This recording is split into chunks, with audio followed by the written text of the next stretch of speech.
ഇതായിരുന്നപ്പോൾ പ്രധാനപ്പെട്ട ഒരു മൂന്നാമത്തെ പ്രതിയാണ് ജാമ്യം കിട്ടി പുറത്തേക്ക് ഇറങ്ങിയത്. കേരളത്തിന് കേട്ടുകേൾവിയില്ലാത്ത ക്ഷേത്രക്കൊള്ളയിൽ മുൻ എക്സിക്യൂട്ടീവ് ഓഫീസർ ഡി സുധീഷ് കുമാറിന് ജാമ്യം കിട്ടാനുള്ള കാരണം ഏതെങ്കിലും നിരപരാധി ബോധ്യം കൊണ്ടല്ല, സ്വാഭാവിക ജാമ്യമാണ്. 90 ദിവസം കഴിഞ്ഞിട്ട് കുറ്റപത്രം സമർപ്പിക്കാത്തതാണ് കാരണം. ഒന്നാം പ്രതി ഉണ്ണികൃഷ്ണൻ പോറ്റി ജാമ്യാപേക്ഷയിൽ മറ്റന്നാൾ വാദമാണ്. പുതിയതായി എന്തെങ്കിലും SITക്ക് സമർപ്പിക്കാനില്ലെങ്കിൽ പോറ്റിക്കും ജാമ്യം എന്ന കാര്യം ഉറപ്പാണ്. അന്വേഷണം ട്രാക്ക് തെറ്റുന്നോ, തെളിവുകൾ കിട്ടുന്നില്ലേ, എവിടെയാണ് തൊണ്ടി മുതൽ തുടങ്ങിയ ഉത്തരമില്ലാത്ത ചോദ്യങ്ങളിൽ വേദനിക്കുന്ന യഥാർത്ഥത്തിൽ രാഷ്ട്രീയക്കാർക്കല്ല, കോടാനുകൂടി ഭക്തർക്കാണ്. അവർക്ക് വലിയ ആശങ്കകൾ ബാക്കിയാണ്. സമാനതകളില്ലാത്തൊരു ക്ഷേത്രക്കൊള്ള അന്വേഷണം ആദ്യം കേട്ട ബിൽഡപ്പുകൾക്കപ്പുറം നേർത്തില്ലാതാകുന്നു. പോറ്റി പുറത്തേക്കിറങ്ങലാണെങ്കിൽ അത് അന്വേഷണത്തിന്റെ അടിത്തറയിലടിക്കുന്ന അവസാന ആണിയാണോ? പ്രിയ പ്രേക്ഷകർക്ക് എൻകൗണ്ടറിലേക്ക് സ്വാഗതം.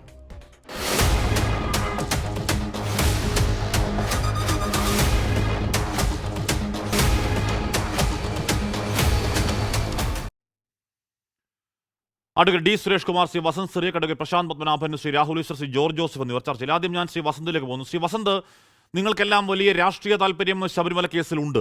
ഒരുപക്ഷെ വരുന്ന നിയമസഭാ തെരഞ്ഞെടുപ്പിലും ഇത് തന്നെയാണ് നിങ്ങളുടെ മെയിൻ അജണ്ട അല്ലെങ്കിൽ മെയിൻ പ്രൊപ്പഗണ്ട എന്ന കാര്യം പറയുന്നത് കൊടിക്കുന്നിൽ സുരേഷുമാണ്. നല്ല കാര്യം, നിങ്ങൾ അതിൽ രാഷ്ട്രീയമായി മുതലെടുക്കൂ, രാഷ്ട്രീയമായി ഉപയോഗിക്കൂ, എല്ലാ രാഷ്ട്രീയക്കാരും ചെയ്യുന്നതാണ്. പക്ഷേ അങ്ങനെ രാഷ്ട്രീയമായി ഉപയോഗിക്കുന്നതിനൊപ്പം തന്നെ ഈ കേസ് അന്വേഷണം ഇഴഞ്ഞിഴഞ്ഞതാ മറ്റന്നാൾ മിക്കവാറും പോറ്റുകൂടി പുറത്തിറങ്ങുകയാണെങ്കിൽ ഈ കേസിന്റെ അവസ്ഥ എന്താണ് എന്ന് ആശങ്കപ്പെടുന്നവരുണ്ട്. രാഷ്ട്രീയക്കാർക്ക് നിങ്ങളടക്കം പ്രതിപക്ഷത്തിന് എന്തുകൊണ്ടാണ് വസന്ത് ഒരു സീരിയസ് ആയ ആശങ്ക ഇല്ലാതെ പോകുന്നത്? അല്ല, ഞങ്ങളാണല്ലോ SITയുടെ മേൽ ബാഹ്യ സമ്മർദ്ദമുണ്ടെന്നും അത് മുഖ്യമന്ത്രിയുടെ ഓഫീസിൽ നിന്നാണ് എന്നും ഏറ്റവും ആദ്യം പറഞ്ഞത് ഞങ്ങളാണല്ലോ. SIT ശബരിമലയിൽ ചെല്ലുമ്പോൾ, ശബരിമലയുമായി ബന്ധപ്പെട്ട് ഹൈക്കോടതിയുടെ 2 ബെഞ്ചുകളുടെ മുമ്പിൽ ചെല്ലുമ്പോൾ ബിഗ് ഗൺസിലേക്ക് നിങ്ങൾ പോകുന്നില്ല എന്ന് പറയുന്നതിന് മുമ്പ്, അതിൻ്റെ തലേ ദിവസം തന്നെ ബഹുമാനപ്പെട്ട കേരളത്തിൻ്റെ പ്രതിപക്ഷ നേതാവ് നിങ്ങളുടെ അന്വേഷണം എന്താണ് വഴിതെറ്റിപ്പോകുന്നത് എന്ന് കൃത്യമായി ചോദിച്ചിട്ടുണ്ട്. കോൺഗ്രസ് ആ ടേക്ക് എടുത്തിട്ട് ദിവസങ്ങളായി, ഒരുപക്ഷെ ആഴ്ചകളോളമായി മുഖ്യമന്ത്രിയുടെ ഓഫീസിൽ നിന്ന് P ശശിയുടെ നേതൃത്വത്തിൽ SITയെ നിയന്ത്രിക്കുന്നുണ്ടോ എന്ന ആശങ്ക ഏറ്റവും ആദ്യം കേരളത്തോട് പങ്കുവയ്ക്കുന്നത് ഞങ്ങളാണ്. എന്തുകൊണ്ടാണ് കുറ്റപത്രം വൈകുന്നത് മാത്രമല്ല, ഒരു മോഷണ കേസ്, പ്രഥമ ദൃഷ്ട്യാ ഒന്നാമത്തെ ഈ കേസിലെ ചാർജ് മോഷണമാണ്. ആ മോഷണ കേസിൽ തൊണ്ടി മുതൽ കണ്ടെത്താതെ ശബരിമലയിൽ നിന്ന് എത്രത്തോളം സ്വർണം നഷ്ടമായെന്നോ, പൂർണ്ണാർത്ഥത്തിൽ ആ സ്വർണ്ണ വിഗ്രഹം പൂർണ്ണമായും നഷ്ടപ്പെട്ടോ എന്ന് പോലും പറയാൻ SITക്ക് ഇതുവരെ സാധിച്ചിട്ടില്ല. കടകംപള്ളി എന്ന് പറയുന്ന മുൻ ദേവസ്വം മന്ത്രിയെ എന്തിനാണ് ചോദ്യം ചെയ്തത് എന്നതിൽ വ്യക്തത വന്നിട്ടില്ല. സാക്ഷിയായാണോ, പ്രതിയായാണോ, സംശയത്തിന്റെ മുനയിലാണോ ചോദ്യം ചെയ്തത് എന്നതിൽ വ്യക്തത വരുത്തിയിട്ടില്ല. അതിനുശേഷം ആ ലൈനിൽ മുന്നോട്ട് പോകൽ ഉണ്ടായിട്ടില്ല. 3 CPM നേതാക്കളെ അറസ്റ്റ് ചെയ്തു എന്ന് പറയുമ്പോഴും അതിനപ്പുറത്തേക്ക് അന്വേഷണം മുമ്പോട്ട് പോകാൻ പറ്റാത്ത രീതിയിൽ ഒരു സഡൻ ബ്രേക്ക് SIT അന്വേഷണത്തിൽ ഉണ്ടായിട്ടുണ്ട് എന്നത് ഞങ്ങളുടെ ടേക്കാണ് ഹാഷ്മി. ഞങ്ങളത് വളരെ കൃത്യമായി പറഞ്ഞിട്ടുണ്ട്. വെറുതെ ഒന്ന് പറയാൻ വേണ്ടി പറഞ്ഞു പോകുന്നതും അത് വേണം എന്ന് വെച്ച് പറയുന്നതും സമരം ഇറങ്ങുന്നതും ഒക്കെ രണ്ടല്ലേ വസന്ത്? ഇപ്പോ ഒരു സുപ്രീം കോടതി വിധിയുടെ പേരിൽ കേരളത്തിന്റെ തെരുവുകൾ സമരഭരിതമായി നമ്മളൊക്കെ കണ്ടവരാണ്. ആ സമരത്തിന്റെ 100-1 സമരം ഈ വിഷയത്തിൽ ഏതെങ്കിലും കാലത്ത് എപ്പോഴെങ്കിലും ഉണ്ടായോ നിങ്ങൾക്കടക്കം? ശ്രീ വസന്ത്, എന്തോ ഒരു സമരം ഉണ്ടായെന്നല്ലാതെ. അല്ല, ശബരിമല കൊള്ളയുമായി ബന്ധപ്പെട്ട് 2 MLA-മാരാണ് സത്യഗ്രഹം ഇരിക്കുന്നത്. അത് തന്നെയാണല്ലോ കേരളത്തിന്റെ നിയമസഭാ മന്ദിരത്തിന്റെ വെളിയിൽ സത്യഗ്രഹം ഇരിക്കുക 2 MLA-മാർ, 2 നിയമസഭാ സാമാജികർ എന്ന് പറഞ്ഞാൽ കേരളത്തിൽ ഇന്ന് എടുക്കാവുന്നതിൽ ഏറ്റവും കൂടുതൽ മീഡിയ അറ്റൻഷൻ കിട്ടുന്നതിൽ, ഏറ്റവും കൂടുതൽ ജനങ്ങളിലേക്ക് ആ വിഷയം പെനിട്രേറ്റ് ചെയ്യാൻ പറ്റുന്ന ഏറ്റവും വലിയ സമരമുറ അത് തന്നെയാണ് എന്നാണ് ഞാൻ വിശ്വസിക്കുന്നത്. യൂത്ത് കോൺഗ്രസിന്റെ അടക്കം നേതൃത്വത്തിൽ, KSUവിന്റെ അടക്കം നേതൃത്വത്തിൽ വിദ്യാർത്ഥികൾ, യുവജനങ്ങൾ അവർ തെരുവിലുണ്ട്. ഈ സമരവുമായി ബന്ധപ്പെട്ട് പോലീസിന്റെ ലാത്തിക്ക് തലയ്ക്കടി കിട്ടുന്ന സഹപ്രവർത്തകരുണ്ട്. അതിൻ്റെ പേരിൽ ദിവസങ്ങളും ആഴ്ചകളുമായി ഹോസ്പിറ്റലിൽ ചെലവിടേണ്ടി വരുന്ന യൂത്ത് കോൺഗ്രസിൻ്റെ സഹപ്രവർത്തകരുള്ള ഒരു യൂത്ത് കോൺഗ്രസ് നേതാവാണ് ഞാൻ. അപ്പോൾ അങ്ങനെ എത്രയോ ഞങ്ങൾ തെരുവിൽ വളരെ കൃത്യമായി സമരവുമായി ബന്ധപ്പെട്ട് തെരുവിലുണ്ട്. കഴിഞ്ഞ ദിവസം എത്രയോ സെക്രട്ടേറിയറ്റ് മാർച്ചുകൾ യൂത്ത് കോൺഗ്രസിൻ്റെ നേതൃത്വത്തിൽ, KPCCയുടെ നേതൃത്വത്തിൽ ഒക്കെ സെക്രട്ടേറിയറ്റ് മാർച്ചുകളുമായി ഞങ്ങൾ തെരുവിലുണ്ട്. മാത്രമല്ല, ഞങ്ങൾ വളരെ കൃത്യമായി ഈ വിഷയത്തിൽ പറയുന്നത്, അത് തുടക്കം തൊട്ടേ ഞങ്ങൾ പറയുന്നുണ്ട്, കേരളത്തിൻ്റെ ഹൈക്കോടതി ഹാൻഡ് പിക്ക് ചെയ്തവരെ കേരളത്തിൻ്റെ സർക്കാർ ഹാൻഡ് കഫ് ചെയ്തിരിക്കുകയാണ്. കേരളത്തിൻ്റെ ഹൈക്കോടതി ഇതായി SIT സംഘത്തെ ഹാൻഡ് പിക്ക് ചെയ്തു. എന്നിട്ട് ഞങ്ങൾ ബഹുമാനപ്പെട്ട കേരളത്തിൻ്റെ ഹൈക്കോടതി പറഞ്ഞു, ഇതാ ഞങ്ങളാണ് നിങ്ങളോട് പറയുന്നത്, നിങ്ങൾ അന്വേഷിക്കൂ, നിങ്ങൾ ഏത് തരത്തിലും അന്വേഷിക്കൂ, അടച്ചിട്ട മുറിയിൽ നിങ്ങളുടെ വാദം കേൾക്കാം, നിങ്ങളുടെ അന്വേഷണ റിപ്പോർട്ട് വായിക്കാം, മറ്റാരോടും നിങ്ങൾ റിപ്പോർട്ട് ചെയ്യേണ്ട. കേരളത്തിൻ്റെ ചരിത്രത്തിൽ ഒരിക്കലും ഒരു SITക്ക് പ്രസിഡന്റ് ഓഫീസർ അത് ഹൈക്കോടതിയായി മാറിയിട്ടില്ല. ഇമ്മീഡിയറ്റ് റിപ്പോർട്ടിംഗ് അത് ഹൈക്കോടതിയായി മാറിയിട്ടില്ല. അത്രമാത്രം സൗകര്യം ഈ SITക്ക് കിട്ടി. കേരളത്തിൽ ഏതെങ്കിലും ഒരു SIT-യുമായി ബന്ധപ്പെട്ട് അവർ റിപ്പോർട്ട് ചെയ്യേണ്ടത് ഇമ്മീഡിയറ്റ് റിപ്പോർട്ടിംഗ്, ഇമ്മീഡിയറ്റ് ഓഫീസർ എന്ന് പറയുന്നത് ഇതാ ദേവസ്വം ബെഞ്ച് തന്നെയാണ് എന്ന് പറയുന്ന സൗകര്യം ഏതെങ്കിലും SIT അന്വേഷണ സംഘത്തിന് കിട്ടിയിട്ടുണ്ടോ? കേരളത്തിൽ കിട്ടിയിട്ടില്ല. പക്ഷേ ഈ അന്വേഷണ സംഘത്തിന് കിട്ടി. ആരെയാണ് അവർക്ക് പേടിക്കേണ്ടത്? പിന്നെ എങ്ങനെയാണ് സർക്കാർ ഹാൻഡ് ഓഫ് ചെയ്തെന്ന് പറയുന്നത്? അല്ല വസന്ത്, രണ്ടും കൂടി പറയരുത് എന്ന് പറഞ്ഞാൽ ഹൈക്കോടതി അവർക്ക് ആൻസറബിൾ ഹൈക്കോടതി മാത്രമാണ്. അങ്ങനെ ആൻസറബിൾ ഹൈക്കോടതി മാത്രമായി നിൽക്കുമ്പോൾ ഹാൻഡ് ബുക്ക് ചെയ്ത ഉദ്യോഗസ്ഥരെ ഹാൻഡ് ഓഫ് ചെയ്തു എന്ന ആരോപണം രാഷ്ട്രീയ ആരോപണം മാത്രമായി പോകില്ലേ? ഒരിക്കലുമില്ല. അവിടെയാണ് വ്യത്യാസം. അതായത് ഇത്രമാത്രം സൗകര്യങ്ങൾ കിട്ടിയിട്ട് പോലും ഈ അന്വേഷണ ഉദ്യോഗസ്ഥർ എന്തുകൊണ്ടാണ് സർക്കാരിന് അനുകൂലമായി പ്രവർത്തിക്കുന്നത് എന്ന് ചോദിച്ചാൽ, ഒന്ന്, ഈ അന്വേഷണ ഉദ്യോഗസ്ഥർ ഇതേ സർക്കാരിൻ്റെ കീഴിലേക്കാണ് SIT പിരിച്ചുവിട്ട് കഴിയുമ്പോൾ ചെല്ലേണ്ടത്. അവരുടെ പെൻഷനും അവരുടെ പ്രൊമോഷനും അവരുടെ ട്രാൻസ്ഫറും ഒക്കെ നിയന്ത്രിക്കുന്നത് ഇതേ മുഖ്യമന്ത്രിയുടെ ഓഫീസിൽ ഇരിക്കുന്ന P ശശി അടങ്ങുന്ന ഉപജാപക വൃന്ദം തന്നെയാണ്. എന്തിനാണ് ഇവർ പേടിക്കുന്നത് എന്നാണ് ഞങ്ങളുടെ ചോദ്യം. ശരി, ശ്രീ D സുരേഷ് കുമാർ, ഇവിടെ ഈ മാരകമായ ക്ഷേത്രങ്ങളിൽ ഇപ്പോഴും ജാമ്യം കിട്ടാതെ അകത്ത് കിടക്കുന്ന പത്മകുമാറിനെതിരെ നിങ്ങൾ എന്തുകൊണ്ട് പാർട്ടി നടപടി സ്വീകരിക്കുന്നില്ല എന്ന കാര്യം ഒരു കാക്കത്തൊള്ളായിരം നമ്മൾ ചോദിച്ചതാണ്. അതിന് ഒരേ മറുപടി കാക്കത്തൊള്ളായിരം പറഞ്ഞതുമാണ്. അതാർക്കും ബോധ്യപ്പെടാത്ത മറുപടി. അതവിടെ നിൽക്കട്ടെ. ശ്രീ സുരേഷ് കുമാർ, ഇവിടെ മുരാരി ബാബു ഏറ്റവും പ്രധാനപ്പെട്ട പ്രതിയാണ്. അദ്ദേഹം പുറത്തേക്ക് പോയി. ഇന്ന് സുരേഷ് കുമാർ ഈ കേസിൽ ചെറുതല്ലാത്ത പങ്കുണ്ടെന്ന് SIT കണ്ടെത്തിയ പ്രതിയാണ്. ആ പ്രതി കൂടി പുറത്തേക്ക് പോയി. ഏറ്റവും ഒടുവിൽ ഇറങ്ങിയ ഉത്തരവിൽ ഹൈ ലെവൽ ഗൂഢാലോചനയെപ്പറ്റി കോടതി പറഞ്ഞതാണ്. അന്ന് അഞ്ചോളം പ്രതികൾ റഡാറിലുണ്ട് എന്ന് പറഞ്ഞതാണ്. അപ്പോൾ നമ്മളൊക്കെ കരുതിയത് എന്താണ്? അറസ്റ്റിലേക്ക് പോകാൻ പോകുന്നു. ഒരു തരിമ്പ് പോലും അന്വേഷണം അതിൽ നിന്ന് മുന്നോട്ടേക്ക് പോകാത്തതിൽ അങ്ങയുടെ ധാരണ എന്താണ് ശ്രീ സുരേഷ് കുമാർ?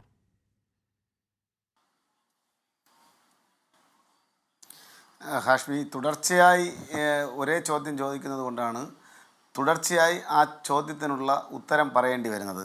ഞാനും അങ്ങയും തമ്മിൽ ഒരു തർക്കമായി ഈ ചർച്ച മുന്നോട്ട് പോകുന്നത് ശരിയല്ല. ഇവിടെ കോൺഗ്രസിൻ്റെ പ്രതിനിധി ഒന്ന് രണ്ട് കാര്യങ്ങൾ പറഞ്ഞിട്ടുണ്ട്. തീർച്ചയായും ഞാൻ ഹാഷ്മി ചോദിച്ച ചോദ്യത്തിന് മറുപടി പറയാം. അദ്ദേഹം പറഞ്ഞതിൽ ഒരു ഉള്ളടക്കമുണ്ട്. ഭരിക്കുന്നവർ എന്നുള്ള നിലയിൽ CPM-നും ഇടതുപക്ഷത്തിനും ഇതിൽ കൂടുതൽ ഉത്തരവാദിത്വമുണ്ട്. ഞാനെന്നല്ല, അതുകൊണ്ടാണ് CPM-ൻ്റെ സംസ്ഥാന സെക്രട്ടറിയും കേരളത്തിൻ്റെ മുഖ്യമന്ത്രിയും CPM-ൻ്റെ നേതാക്കന്മാരും മന്ത്രിമാരും ആവർത്തിച്ചുള്ള മാധ്യമങ്ങളുടെ ചോദ്യങ്ങൾക്ക് കൃത്യമായി മറുപടി പറഞ്ഞു പോകുന്നത്. അതിൽ ഞങ്ങൾ വിമർശന വിധേയരുമാണ്. ഞാനത് തുറന്ന് സമ്മതിക്കുകയാണ്. പക്ഷേ ആരോപണം രാഷ്ട്രീയമാണെങ്കിൽ വസന്ത് സിറിയക്കിനോട് പറയാനുള്ളത്, ബഹുമാനപ്പെട്ട കോൺഗ്രസിൻ്റെ പ്രതിനിധിയോട് പറയാനുള്ളത്, നിങ്ങളും പുണ്യാളന്മാരല്ല. അതാണ് പ്രശ്നം. അവിടെ ഒരു വളരെ കാതലായിട്ടുള്ള ചില വിഷയങ്ങൾ ഉയർന്നു വന്നിട്ടുണ്ട്. ആ വിഷയങ്ങൾക്ക് കൃത്യമായി പൊതുസമൂഹത്തിന് മുന്നിൽ, മാധ്യമപ്രവർത്തകർക്ക് മുന്നിൽ മറുപടി പറയാൻ നിങ്ങൾക്ക് കഴിഞ്ഞിട്ടില്ല. നിങ്ങളും ചോദ്യങ്ങളുടെയും സംശയത്തിൻ്റെയും മുൾമുനയിലാണ്. ഞാനത് വെറുതെ പറയുന്നതല്ല. ഒരു ആരോപണത്തിന് പ്രത്യാരോപണം എന്നുള്ള നിലയിൽ ഇതിനെ കൺസിഡർ ചെയ്യരുത്. മറിച്ച് നിഷ്പക്ഷമായി ഈ കാര്യങ്ങളെ നിരീക്ഷിക്കുന്ന ഒരു സമൂഹം നമുക്ക് മുന്നിലുണ്ട്. ആ സമൂഹത്തിന് വളരെ കൃത്യമായിട്ടറിയാം, നിങ്ങൾ ഞങ്ങൾക്ക് നേരെ തിരിക്കുന്ന ആരോപണങ്ങൾ അതേ രൂപത്തിൽ നഖമില്ലാത്തവന് നേരെ വിരലില്ലാത്തവനോ കൈയില്ലാത്തവനോ തിരിക്കുന്ന ആരോപണമായി മാത്രമേ ഞങ്ങളതിനെ കാണുന്നുള്ളൂ. ഇവിടെ ചോദിച്ച കുറച്ച് ചോദ്യമുണ്ട്. ബാഹ്യ സമ്മർദ്ദത്തിൽ അടിപ്പെട്ടാണ് സ്പെഷ്യൽ ഇൻവെസ്റ്റിഗേഷൻ ടീം പ്രവർത്തിക്കുന്നതെന്ന് പറഞ്ഞു. അതിന് ഞങ്ങളാരും സർട്ടിഫൈ നൽകാൻ ആഗ്രഹിക്കുന്നില്ല. ബഹുമാനപ്പെട്ട ഹൈക്കോടതിയുടെ ദേവസ്വം ബെഞ്ച് തന്നെ ഒരു ഘട്ടത്തിൽ സ്പെഷ്യൽ ഇൻവെസ്റ്റിഗേഷൻ ടീമിന് മേൽ ബാഹ്യ സമ്മർദ്ദമില്ല എന്ന് അടിവരയിട്ട് പറഞ്ഞു കഴിഞ്ഞ ഒരു കാര്യമാണ്. പിന്നീട് ഇപ്പോൾ മുഖ്യമന്ത്രിയുടെ പൊളിറ്റിക്കൽ സെക്രട്ടറിയൊക്കെ ഇക്കാര്യത്തിൽ വലിച്ചിഴക്കുന്നത്, അങ്ങനെ ഏതെങ്കിലും രൂപത്തിലുള്ള കാര്യം ഉണ്ടായിട്ടുണ്ട് എങ്കിൽ ഹാഷ്മിയെ പോലുള്ള മാധ്യമപ്രവർത്തകർ, അന്വേഷണാത്മക മാധ്യമപ്രവർത്തനം വളരെ കൃത്യമായി വാക്കുകളുടെ ക്രൂരമ്പ് കൊണ്ട് തന്നെ പേമാരി പോലെ പെയ്തിറങ്ങുന്ന ആളുകൾ ഇവിടെയുണ്ട്. അവർക്കൊക്കെ വ്യക്തമായി ഇതിനെ സംബന്ധിച്ച് ഏതെങ്കിലും തരത്തിലുള്ള ഒരു ലേശം പിടിവള്ളി കിട്ടിയാൽ അവരേത് രൂപത്തിലായിരിക്കും ആക്രമിക്കുന്നത് എന്നതിനെ സംബന്ധിച്ച് നമുക്കറിയാം. പിന്നെ കോൺഗ്രസ്സിന് രാഷ്ട്രീയമായി ഇത്തരത്തിലുള്ള ആരോപണങ്ങൾ നടത്താം. അത് വസന്ത് സിറിയക്ക് മുതൽ കേരളത്തിൻ്റെ ബഹുമാനപ്പെട്ട പ്രതിപക്ഷ നേതാവ് ശ്രീ VD സതീശൻ വരെയുള്ള ആളുകൾ തുടർച്ചയായി പറഞ്ഞുകൊണ്ടിരിക്കുന്നത് ഈ സ്പെഷ്യൽ ഇൻവെസ്റ്റിഗേഷൻ ടീമും ഒരു വേള ഈ ദേവസ്വം ബെഞ്ചിനെ തന്നെ സംശയത്തിൻ്റെ മുൾമുനയിൽ നിർത്തുന്ന അഭിപ്രായ പ്രകടനം നടത്തുന്നുണ്ട്. അത് നമുക്ക് അഭിപ്രായ പ്രകടനം നടത്താനുള്ള സ്വാതന്ത്ര്യമുള്ളത് കൊണ്ട് നിങ്ങൾ ചെയ്തുകൊണ്ടിരിക്കുകയാണ്. പിന്നെ 2 MLA-മാർ നടത്തുന്ന സമരം, ആ സമരത്തെ എനിക്ക് നിങ്ങളോട് ചോദിക്കാനുള്ള ഒരേ ഒരു ചോദ്യമേ ഉള്ളൂ. നിയമസഭാ സാമാജികരായിട്ടുള്ള 2 ആളുകളെ നിയമസഭയ്ക്ക് മുന്നിൽ നിങ്ങൾ സമരം നടത്തുമ്പോൾ നിങ്ങളുടെ മുന്നിലേക്ക് മാധ്യമപ്രവർത്തകർ, ഞങ്ങൾ ചോദിച്ച ചോദ്യമല്ല, ഞങ്ങളുടെ ആകുലതകളല്ല, ഞങ്ങളുടെ സംശയങ്ങളല്ല, ഇടതുപക്ഷത്തിൻ്റെ ആകുലതകളായോ ഇടതുപക്ഷത്തിൻ്റെ സംശയങ്ങളായോ അതിനെ നിങ്ങൾ കാണേണ്ടെന്ന കാര്യമില്ല. മാധ്യമപ്രവർത്തകർ നിങ്ങളോട് ചോദിച്ച ചോദ്യത്തിന് മറുപടി പറയാൻ നിങ്ങൾക്ക് സാമാന്യമായിട്ടുള്ള ഒരു നീതിയും നിർവഹണവും നടക്കുന്ന ഈ നാട്ടിൽ യുക്തിസഹജമായി മറുപടി പറയേണ്ട ഒരു ധാർമ്മികമായിട്ടുള്ള ഉത്തരവാദിത്വം ഐക്യജനാധിപത്യ മുന്നണിക്കും കോൺഗ്രസിനുമുണ്ട്. അതിന് നിങ്ങൾക്ക് സാധിച്ചിട്ടുണ്ടോ? നിങ്ങൾ 2 MLA-മാരെ അവിടെ വഴിപാട് സമരം നടത്തുമ്പോൾ ആ സമരം നടത്തുന്ന സന്ദർഭത്തിൽ പോലും നിങ്ങളോട് ചോദിച്ച ചില ചോദ്യങ്ങളുണ്ട്. ആ ചോദ്യങ്ങൾക്ക് പ്രസക്തമായ മറുപടി കേരളത്തിൻ്റെ പൊതു സമൂഹത്തെ നോക്കി പറയാൻ നിങ്ങൾക്ക് സാധിച്ചിട്ടില്ല എന്നുള്ള നിലയിലാണ് സംബന്ധിച്ച് ഹാഷ്മി ചോദിച്ച വളരെ റെലവൻറ്റ് ആയിട്ടുള്ള ഒരു ക്വസ്റ്റ്യൻ ആണ് ചോദിച്ചത്. ഞാനത് വളരെ ആവർത്തിച്ച് തന്നെ പല ഘട്ടങ്ങൾ മറുപടി പറഞ്ഞതാണ്. ഇത് ഈ അന്വേഷണം എന്ന് പറയുന്നത് വിവിധ ഘട്ടങ്ങളിലേക്ക്, ഒരു ഘട്ടം കഴിഞ്ഞപ്പോൾ കേവലമായിട്ടുള്ള നമ്മൾ കാണുന്ന പ്രതികളും അല്ലെങ്കിൽ സ്ഥിരമായി നമ്മളൊരു കേസിനെ സംബന്ധിച്ചുള്ള വീക്ഷണവുമല്ല, ഇതിനപ്പുറത്തേക്ക് ചില മാനങ്ങൾ ഈ കേസിലേക്ക് വന്നു. അപ്പോൾ സ്വാഭാവികമായും അത് തെളിവായിരുന്നാലും ശരി, കുറ്റപത്രത്തിൻ്റെ വ്യാപ്തിയായിരുന്നാലും ശരി ഒക്കെ ഉണ്ടാക്കിയെടുക്കുന്നതിന് ചില സാങ്കേതികമായ ബുദ്ധിമുട്ടുകൾ ഉണ്ടായി എന്നുള്ളത് മാധ്യമങ്ങൾ റിപ്പോർട്ട് ചെയ്തതാണ്. അല്ല ഞാൻ ഏതെങ്കിലും ആധികാരികമായ തെളിവിൻ്റെ പിൻബലത്തിൽ പറയുന്നതല്ല. മാധ്യമങ്ങൾ തന്നെ പല കുറി റിപ്പോർട്ട് ചെയ്തതാണ്, നിയമവിദഗ്ധർ പലപ്പോഴും പറഞ്ഞതാണ്. നമുക്കറിയാം ഈ VSSC-യിലൊക്കെ ഉൾപ്പെടെയുള്ള അത് വീണ്ടും പരിശോധിക്കാൻ വേണ്ടി കൊടുത്തേക്കാണ്. അതിന് എന്ന് കിട്ടുമെന്ന് അറിയില്ല. ഞാൻ പറഞ്ഞ കുറ്റപത്രം കിട്ടാൻ വൈകുന്നത് കേസിന്റെ ബലത്തെ ബാധിക്കുമെന്നാണ് ചോദ്യം. ഞാൻ അങ്ങനെയൊക്കെ എത്താം. അത് നമ്മൾ നേരത്തെ പറഞ്ഞു ഞാൻ അങ്ങനെയൊക്കെ എത്താം. ശ്രീ പ്രശാന്ത് പത്മനാഭൻ, ഇന്നിപ്പോൾ ഈ പറയുന്ന പോറ്റിക്ക് ജാമ്യം കിട്ടുമെന്ന് തന്നെയാണ് കരുതുന്നത്. പക്ഷേ ജാമ്യം കൊടുത്തില്ല. അത് ബുധനാഴ്ചയിലേക്ക് വാദം കേൾക്കാൻ വേണ്ടി മാറ്റി. അപ്പോൾ സാധാരണഗതിയിൽ സ്വാഭാവിക ജാമ്യം കിട്ടാൻ വാദം കേൾക്കുമെന്നറിയില്ല. അതിനപ്പുറം ഈ പറയുന്ന പോറ്റിക്ക് ജാമ്യം കൊടുക്കുന്നതിനെ കുറച്ചുകൂടി റിസർവേഷനോട് കൂടി ഒന്നുകൂടി വാദം കേൾക്കണം ആണോ കോടതി തീരുമാനിക്കുന്നത് എന്ന കാര്യവും അറിയില്ല. എന്തായാലും ഇതാണ് അവസ്ഥയെങ്കിൽ പുതിയ കാര്യങ്ങളൊന്നും SITക്ക് ഹാജരാക്കാൻ കഴിയുന്നില്ലെങ്കിൽ പോറ്റിക്കും ജാമ്യം എന്ന കാര്യം ഏതാണ്ട് ഉറപ്പാണ്. ശ്രീ പ്രശാന്ത് പത്മനാഭൻ, ഇത് സാധാരണ മാലമോഷണ കേസല്ല.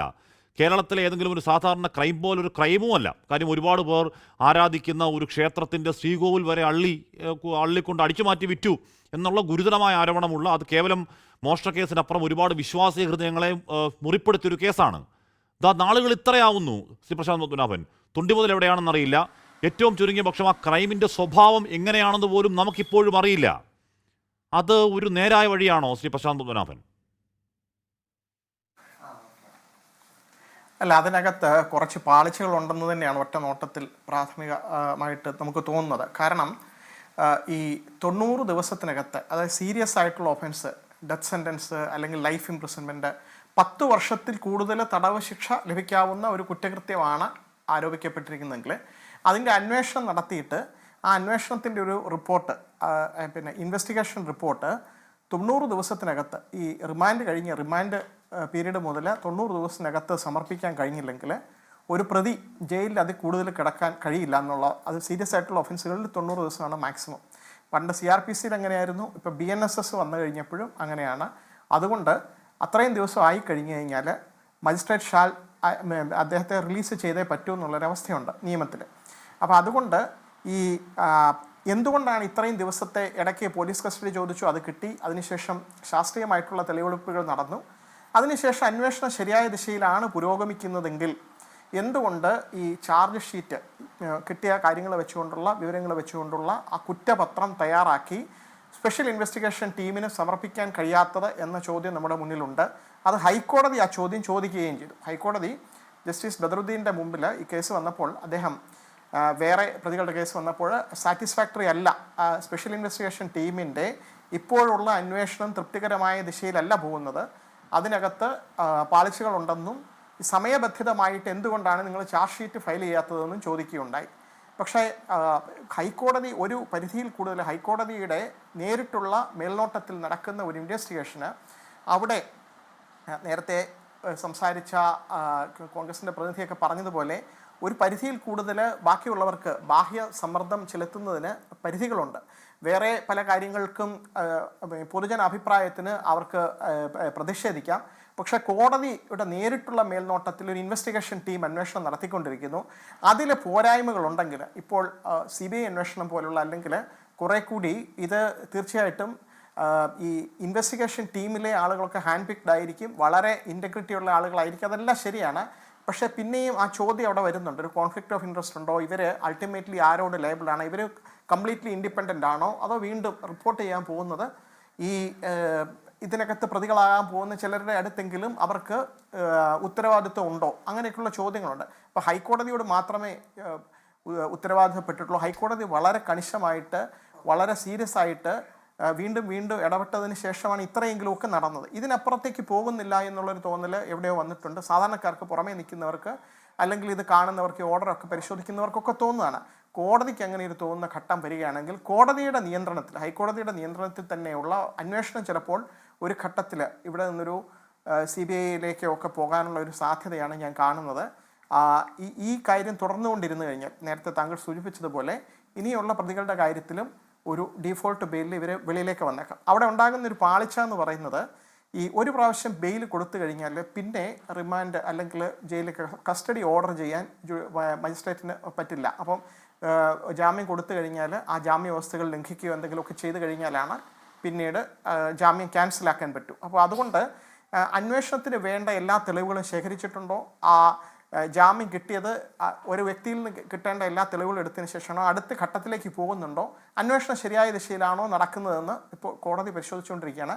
സാറ്റിസ്ഫാക്ടറി അല്ല എന്നാണ് ഹൈക്കോടതിയുടെ ഒബ്സർവേഷൻസിൽ നിന്ന് നമുക്ക് മനസ്സിലാക്കാം. ശ്രീ ജോർജ് ജോസഫ്, ഇവിടെ മുരാരി ബാബുവിന് ജാമ്യം കൊടുത്തതിന്റെ 2 ദിവസം മുൻപ് ജാമ്യം നിഷേധിച്ചു. ജാമ്യം നിഷേധിക്കാൻ അന്നും ഈ 90 ദിവസത്തിനടുക്കുന്ന ഈ കുറ്റപത്ര സമർപ്പണ വൈകൽ ആ ജാമ്യ ഹർജിയിൽ അവർ ചൂണ്ടിക്കാട്ടിയതാണ്. എന്നിട്ടും ജാമ്യം കൊടുക്കാത്തതിന് കാരണമായി പറഞ്ഞത് ഈ ബെയിലീസ് റൂൾ ആൻഡ് ജയിലീസ് എക്സെപ്ഷൻ എന്നാണ് പ്രമാണമെങ്കിലും ഇത്രമാത്രം ഗുരുതരമായ കുറ്റം, ഈ പറഞ്ഞ പത്മകുമാർ അടക്കമുള്ള ഒരു കാര്യമാണ്, ഇത്രമാത്രം ഗുരുതരമായ കുറ്റം ചെയ്തവർക്ക് ഈ ഘട്ടത്തിൽ ജാമ്യം കൊടുത്ത് പുറത്തേക്ക് ഇറക്കി വിട്ടാൽ അവർ അന്വേഷണത്തിൽ ഇടപെട്ട് അന്വേഷണം അട്ടിമറിക്കും എന്ന ആശങ്ക ഹൈക്കോടതി പറഞ്ഞതാണ്. 2 ദിവസം കഴിയുമ്പോഴേക്കും 90 ദിവസം അവർക്ക് ഈ മുരാരി ബാബു അടക്കം ജാമ്യം കിട്ടി പുറത്തു പോകുന്നു, ബാക്കിയുള്ളവരൊക്കെ ജാമ്യം കിട്ടി പുറത്തു പോകുന്നു. ശ്രീ ജോർജ് ജോസഫ്, താങ്കൾ അന്നൊരു ചർച്ചയിൽ പറഞ്ഞ അത് അധികം ആശങ്കപ്പെടേണ്ട കാര്യമില്ല എന്നാണ്. ഇവിടെ VSSCയിൽ നിന്ന് ഇപ്പോഴും വ്യക്തമായ എന്തെങ്കിലും ഒരു റിപ്പോർട്ട് SIT കിട്ടിയിട്ടില്ല. ഈ നടയടച്ച ദിവസം വീണ്ടും സാമ്പിൾ ശേഖരിച്ച് VSSC കൊടുത്തേക്കാണ്. അന്തിമ പോലെ എപ്പോൾ കിട്ടുമെന്ന് ആർക്കും ഒരു തിട്ടമില്ല. ആ പരിശോധനാ ഫലം കിട്ടിയിട്ട് വേണം കുറ്റപത്രം സമർപ്പിക്കാൻ. ആ ശാസ്ത്രീയ പരിശോധനാ ഫലത്തിലും ആദ്യഘട്ടത്തിലെ പോലെ കേസിനെ ബലപ്പെടുത്തുന്ന SIT പ്രതീക്ഷിക്കും പോലെ പരിശോധനാ ഫലം കിട്ടിയില്ലെങ്കിൽ കേസ് എന്താവും? ശ്രീ ജോർജ് ജോസഫ്, അങ്ങേപോലെ അങ്ങ് ആദ്യം പറഞ്ഞതുപോലെ അതിൽ ആശങ്കയില്ല, ഭയക്കേണ്ടതില്ല എന്ന് കരുതിയിരിക്കാൻ കഴിയുമോ? ഇല്ല, നമ്മൾ ആ കേസിൽ തുടക്കത്തിൽ മുതൽ ഇപ്പം കഴിഞ്ഞ ആഴ്ച വരെ നമ്മൾ പ്രതീക്ഷിച്ച എന്താണ്, അവിടുത്തെ ധാരവാല ശില്പവും അതുപോലെ കട്ടലപ്പടിയുടെയും അതെല്ലാം വെളിയിലോട്ട് പോയി അത് കടത്തിയിട്ട് ഡ്യൂപ്ലിക്കേറ്റ് വെച്ചു എന്നൊരു ധാരണയായിരുന്നു. പക്ഷേ ആ ധാരണ ഇപ്പം മാറി. കാരണം ISRO VSSCയിലെ അവരുടെ ഫോറൻസിക് പരിശോധനയിൽ ആ ഒറിജിനലായ ചെമ്പ് പാളി അവിടെ അത് തന്നെയാണ് എന്നൊരു സംശയം പറഞ്ഞു. അതേപ്പറ്റി കൂടുതൽ പരിശോധിക്കാനാണ് ഇപ്പം രണ്ടാമത് വീണ്ടും VSSC തയ്യാറാകുന്നത്. അങ്ങനെയാണെങ്കിൽ യാഥാർത്ഥ്യം എന്താണ്? VSSCയിലെ പരിശോധനയിൽ ആ സംശയം മാറിയിട്ടില്ല. ആദ്യഘട്ടത്തിൽ കോടതിയിൽ കൊടുക്കുന്നതിനകത്ത് ഈ പറഞ്ഞ നിക്കൽ, മെർക്കുറിയൊക്കെ പറഞ്ഞിട്ടുള്ള പ്യൂറായ ശാസ്ത്രീയ പരിശോധനാ ഫലം കൊടുത്തു. അത് കഴിഞ്ഞ് ഇത് മനസ്സിലാകുന്ന പോലെ മൊഴിയെടുക്കാൻ പറഞ്ഞു. മൊഴിയെടുക്കലിൽ ആ ഉദ്യോഗസ്ഥർ പറയുന്നത് ഇത് രണ്ടും ആകാമെന്നാണ്. ഇത് ഒന്നുകിൽ ഒറിജിനൽ പാളിയാകാം, അല്ലെങ്കിൽ മാറ്റിവെച്ച പാളിയാകാം. അത് ഈ ഘട്ടത്തിൽ പറയാൻ പറ്റില്ല എന്ന മട്ടിൽ ഒരു കൺഫ്യൂഷൻ പറഞ്ഞു എന്നാണ് അറിയാൻ കഴിയുന്നത്. ശ്രീ ജോർജ് ജോസഫ്, അല്ല, അങ്ങനെ ഒരു ഡൗട്ട് നേരത്തെ ആ ഡൗട്ടൊന്നും ഇല്ലായിരുന്നു. ഇപ്പോൾ SITക്ക് അങ്ങനെ ഒരു ഡൗട്ട് വന്നു കഴിഞ്ഞു. അതുകൊണ്ട് അവിടുന്ന് ഈ ഒറിജിനൽ സാധനമൊക്കെ വിദേശത്ത് കടത്തിയെന്നൊക്കെയാണ് നമ്മളൊക്കെ പറഞ്ഞുകൊണ്ട് വിശ്വസിച്ചുകൊണ്ടിരുന്നത്. അതിനൊരു മങ്ങലേറ്റതുകൊണ്ടാണ് ഇപ്പം ഞാൻ അതിന് കുഴപ്പമില്ല. കാരണം അതിൻ്റെ ഒരു തീർച്ചപ്പെടുത്തി വരുമ്പോൾ 60 ദിവസം 90 ദിവസം എല്ലാം കഴിഞ്ഞു പോകും. അത് പ്രശാന്ത് വൽപ്പന ആ കാര്യം പറഞ്ഞുകൊണ്ട് ഞാൻ പറയുന്നില്ല. കാരണം 10 വർഷത്തിനകത്ത് ഉള്ള ശിക്ഷയേ ഉള്ളൂ, അല്ലെങ്കിൽ 7 വർഷത്തിനകത്തുള്ള ശിക്ഷയേ ഉള്ളൂ ഈ വിജിലൻസ് ആംഗിളിൽ വന്നത്. അത് ഞാൻ നേരത്തെ മുതൽ ഡിഫർ ചെയ്യുന്ന അവിടെ കൊണ്ടാണ്.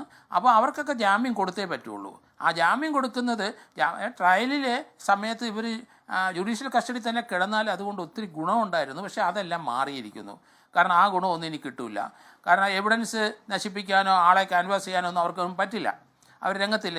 ബെയില് കൊടുത്തു കഴിഞ്ഞ് ഇതെല്ലാം നടക്കും. അതുകൊണ്ട് കുറച്ചുകൂടെ സ്ട്രോങ് ആയിട്ട് SIT നീങ്ങിയേ പറ്റുള്ളൂ.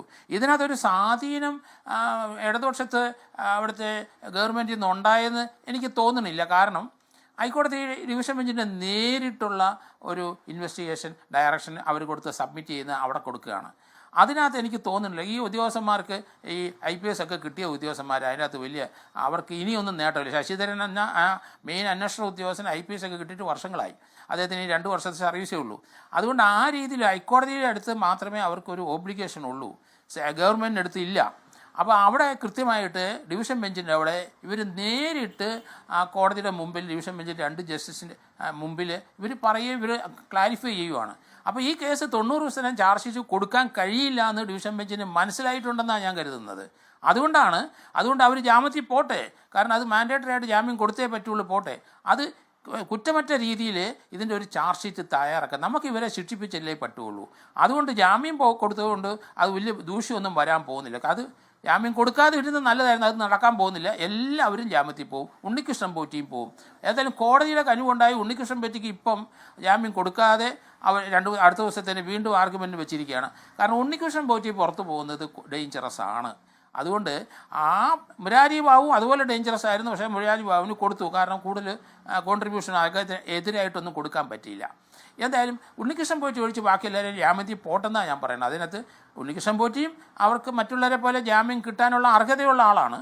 അത് അയാൾ വെളിയിൽ പോയി കഴിഞ്ഞാൽ ഇതിനകത്ത് കുറേ അധികം എവിഡൻസുകളൊക്കെ നശിക്കാൻ സാധ്യതയുണ്ട്. ഇനി ഇതിനകത്ത് നമുക്ക് കിലോ കണക്കിന് സ്വർണം റിക്കവർ ചെയ്യാനുണ്ട്. ആ ഒറിജിനൽ സ്വർണ്ണം ഒന്നും കിട്ടാൻ പോകില്ല, ഒരു സബ്സ്റ്റിറ്റ്യൂട്ട് സ്വർണ്ണമേ കിട്ടുകയുള്ളൂ.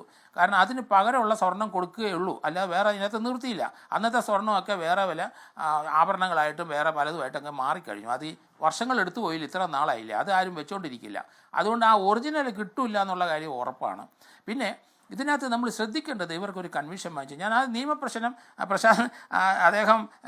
പ്രശാന്ത് വൽപ്പനാമൊക്കെ ഉണ്ട്. ഞാൻ വിജിലൻസ് ആംഗിൾ ഇപ്പോഴും ഞാൻ ആ സംശയത്തിൽ നിൽക്കുകയാണ്. വിജിലൻസ് ആംഗിൾ എങ്ങനെ ഈ കേസ് വന്നു? വിജിലൻസ് ആംഗിളിൽ കേസ് വരണമെങ്കിൽ അത് കൈക്കൂലി സർക്കാർ ഉദ്യോഗസ്ഥർ വാങ്ങുന്നത് മാത്രം സെക്ഷൻ 7 സെക്ഷൻ 13 അനുസരിച്ചേ വരുള്ളൂ ഞാൻ കണക്കാക്കി. അവിടെ എങ്ങനെ പോയി ഇവർ റിമാൻഡും കസ്റ്റഡിയൊക്കെ കൊടുത്തെന്ന് എനിക്ക് മനസ്സിലാകുന്നില്ല. IPC ഓഫൻസ് ആണ് ഇതിനകത്ത് നടന്നത്. അത് 381 വരുള്ളൂ ഞാൻ ഇപ്പോഴും കരുതുന്നത്. എവിടെ പോയെന്ന് അറിയില്ല. ഇത് വന്നിട്ട് ഇവരുടെ ഒന്നും അറസ്റ്റ് രേഖപ്പെടുത്തിയിരുന്നെങ്കിൽ അവർ പുറത്തേക്ക് പോകാതെ അവരെ അവിടെ നിലനിർത്താൻ അറ്റ്ലീസ്റ്റ് ഈ കോടതി അടക്കം സംശയിക്കുന്നത് പോലെ തെളിവ് നശിപ്പിക്കലടക്കം ഒഴിവാക്കാമായിരുന്നു. പക്ഷെ അതും എവിടെയായി എന്തായി എന്ന കാര്യം ആർക്കും പിടുത്തവുമില്ല. ഓരോരോ പ്രതികളെ ജാമ്യം കിട്ടി പുറത്തേക്ക് പോവുകയുമാണ്. Bail is the rule, jail is the exception എന്നുള്ളതാണല്ലോ പറയുന്നത്. രാഹുൽ ഈശ്വർ എന്ന് പറയുമ്പോഴും ഇവിടെ എന്താണ്, ഇവരൊന്നും ചില്ലറക്കാരല്ല.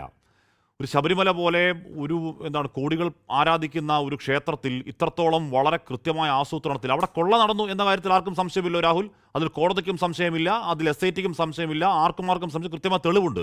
പക്ഷേ ഇപ്പോഴും കുറ്റകൃത്യത്തിൻ്റെ സ്വഭാവം എവിടെയെന്നറിയില്ല, ഈ തുണ്ടി എവിടെയെന്നറിയില്ല. ആ സാഹചര്യത്തിൽ ഇവരെ ജാമ്യത്തിൽ വിട്ട അന്വേഷണം അട്ടിമറിക്കുമെന്ന് കോടതി ഭയക്കുന്ന പ്രതികൾ ജാമ്യത്തിലിറങ്ങി പുറത്തേക്ക് പോകുന്നത് അന്വേഷണത്തെ ഒരു തരത്തിൽ ബാധിക്കില്ല എന്ന് കരുതണോ രാഹുൽ? ഹാഷ്മി, 2 കാര്യങ്ങൾ നമ്മൾ ഇതിൽ ശ്രദ്ധിക്കണം. ഒന്നാമത്തെ പോസിബിലിറ്റി, വലിയ രൂപയ്ക്ക്, കോടിക്കണക്കിന് രൂപയ്ക്ക്, 500 കോടിക്ക് 100 കോടിക്ക് ഒക്കെ ഇതിന്റെ പഴയ ചെമ്പ് പാളികളുടെ പുറത്തുള്ള സ്വർണ്ണ പാളികൾ മറിച്ച് വിൽക്കുകയോ മുറിച്ച് വിൽക്കുകയോ ചെയ്തില്ലെങ്കിൽ ഇന്ന് കാണുന്ന രീതിയിൽ കേസ് നിലനിൽക്കില്ല. 2 തരം അതിനില്ല. ഇന്ന് കാണുന്ന രീതിയിൽ കേസ് നിലനിൽക്കില്ല. ആത്യന്തികമായി 2.5 കിലോഗ്രാം 400 ഗ്രാമിലേക്ക് 1.5 കിലോഗ്രാം 500 ഗ്രാമിലേക്ക് മാറി എന്ന് പറഞ്ഞാൽ അത് ടാലി ഒപ്പിച്ച് ഒരുപക്ഷെ കേസ് അവസാനം തീരും. അതുകൊണ്ട് ഈ പറയുന്നത് പോലെ വലിയ ഡീല് നടന്നിട്ടില്ലെങ്കിൽ കേസ് നിലനിൽക്കില്ല. രണ്ടാമത്തെ ഏറ്റവും പ്രധാനപ്പെട്ട കാര്യം, 90 ദിവസത്തോളമായി ഇതുമായി ബന്ധപ്പെട്ട് നേരിട്ട് ബന്ധമില്ലാത്തവർക്കെല്ലാം ജാമ്യം കൊടുക്കണം. ശബരിമല അയ്യപ്പൻ ഒരു രാഷ്ട്രീയ വിഷയമല്ല. ശബരിമല അയ്യപ്പൻ ഈ ഇലക്ഷനിലേക്ക് പോകുന്ന പ്രധാന അജണ്ട കോൺഗ്രസിനും BJPക്കും CPMനും ആകരുത്.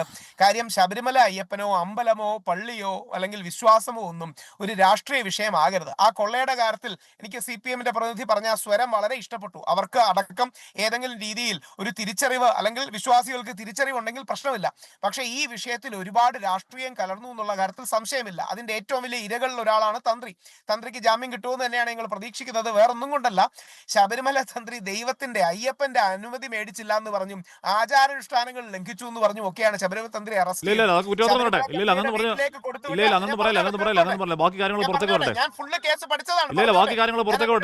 ഈ തന്ത്രി 2.5 കോടി കൊണ്ട് ബാങ്കിലിട്ടു, ബാങ്ക് പൊട്ടി, തന്ത്രിക്ക് പരാതിയിൽ ഒരു കുഴപ്പമില്ല.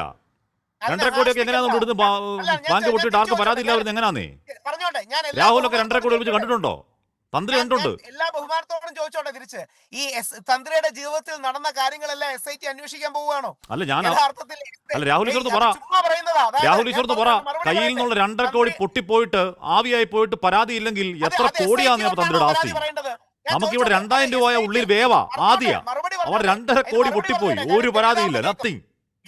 ഞാൻ ചോദിച്ചോട്ടെ, അത് SITയോടാണോ പരാതി പറയേണ്ടത്? മധ്യ തിരുവിതാംകൂറിലെ ഏതെങ്കിലും ഇല്ല, ഒരു financial സ്ഥാപനം എവിടെയും കൊടുത്തിട്ടില്ല പരാതി. SIT-യോടാണോ പരാതി പറയേണ്ടത്? എവിടെയെങ്കിലും പരാതി കൊടുക്കണ്ടേ?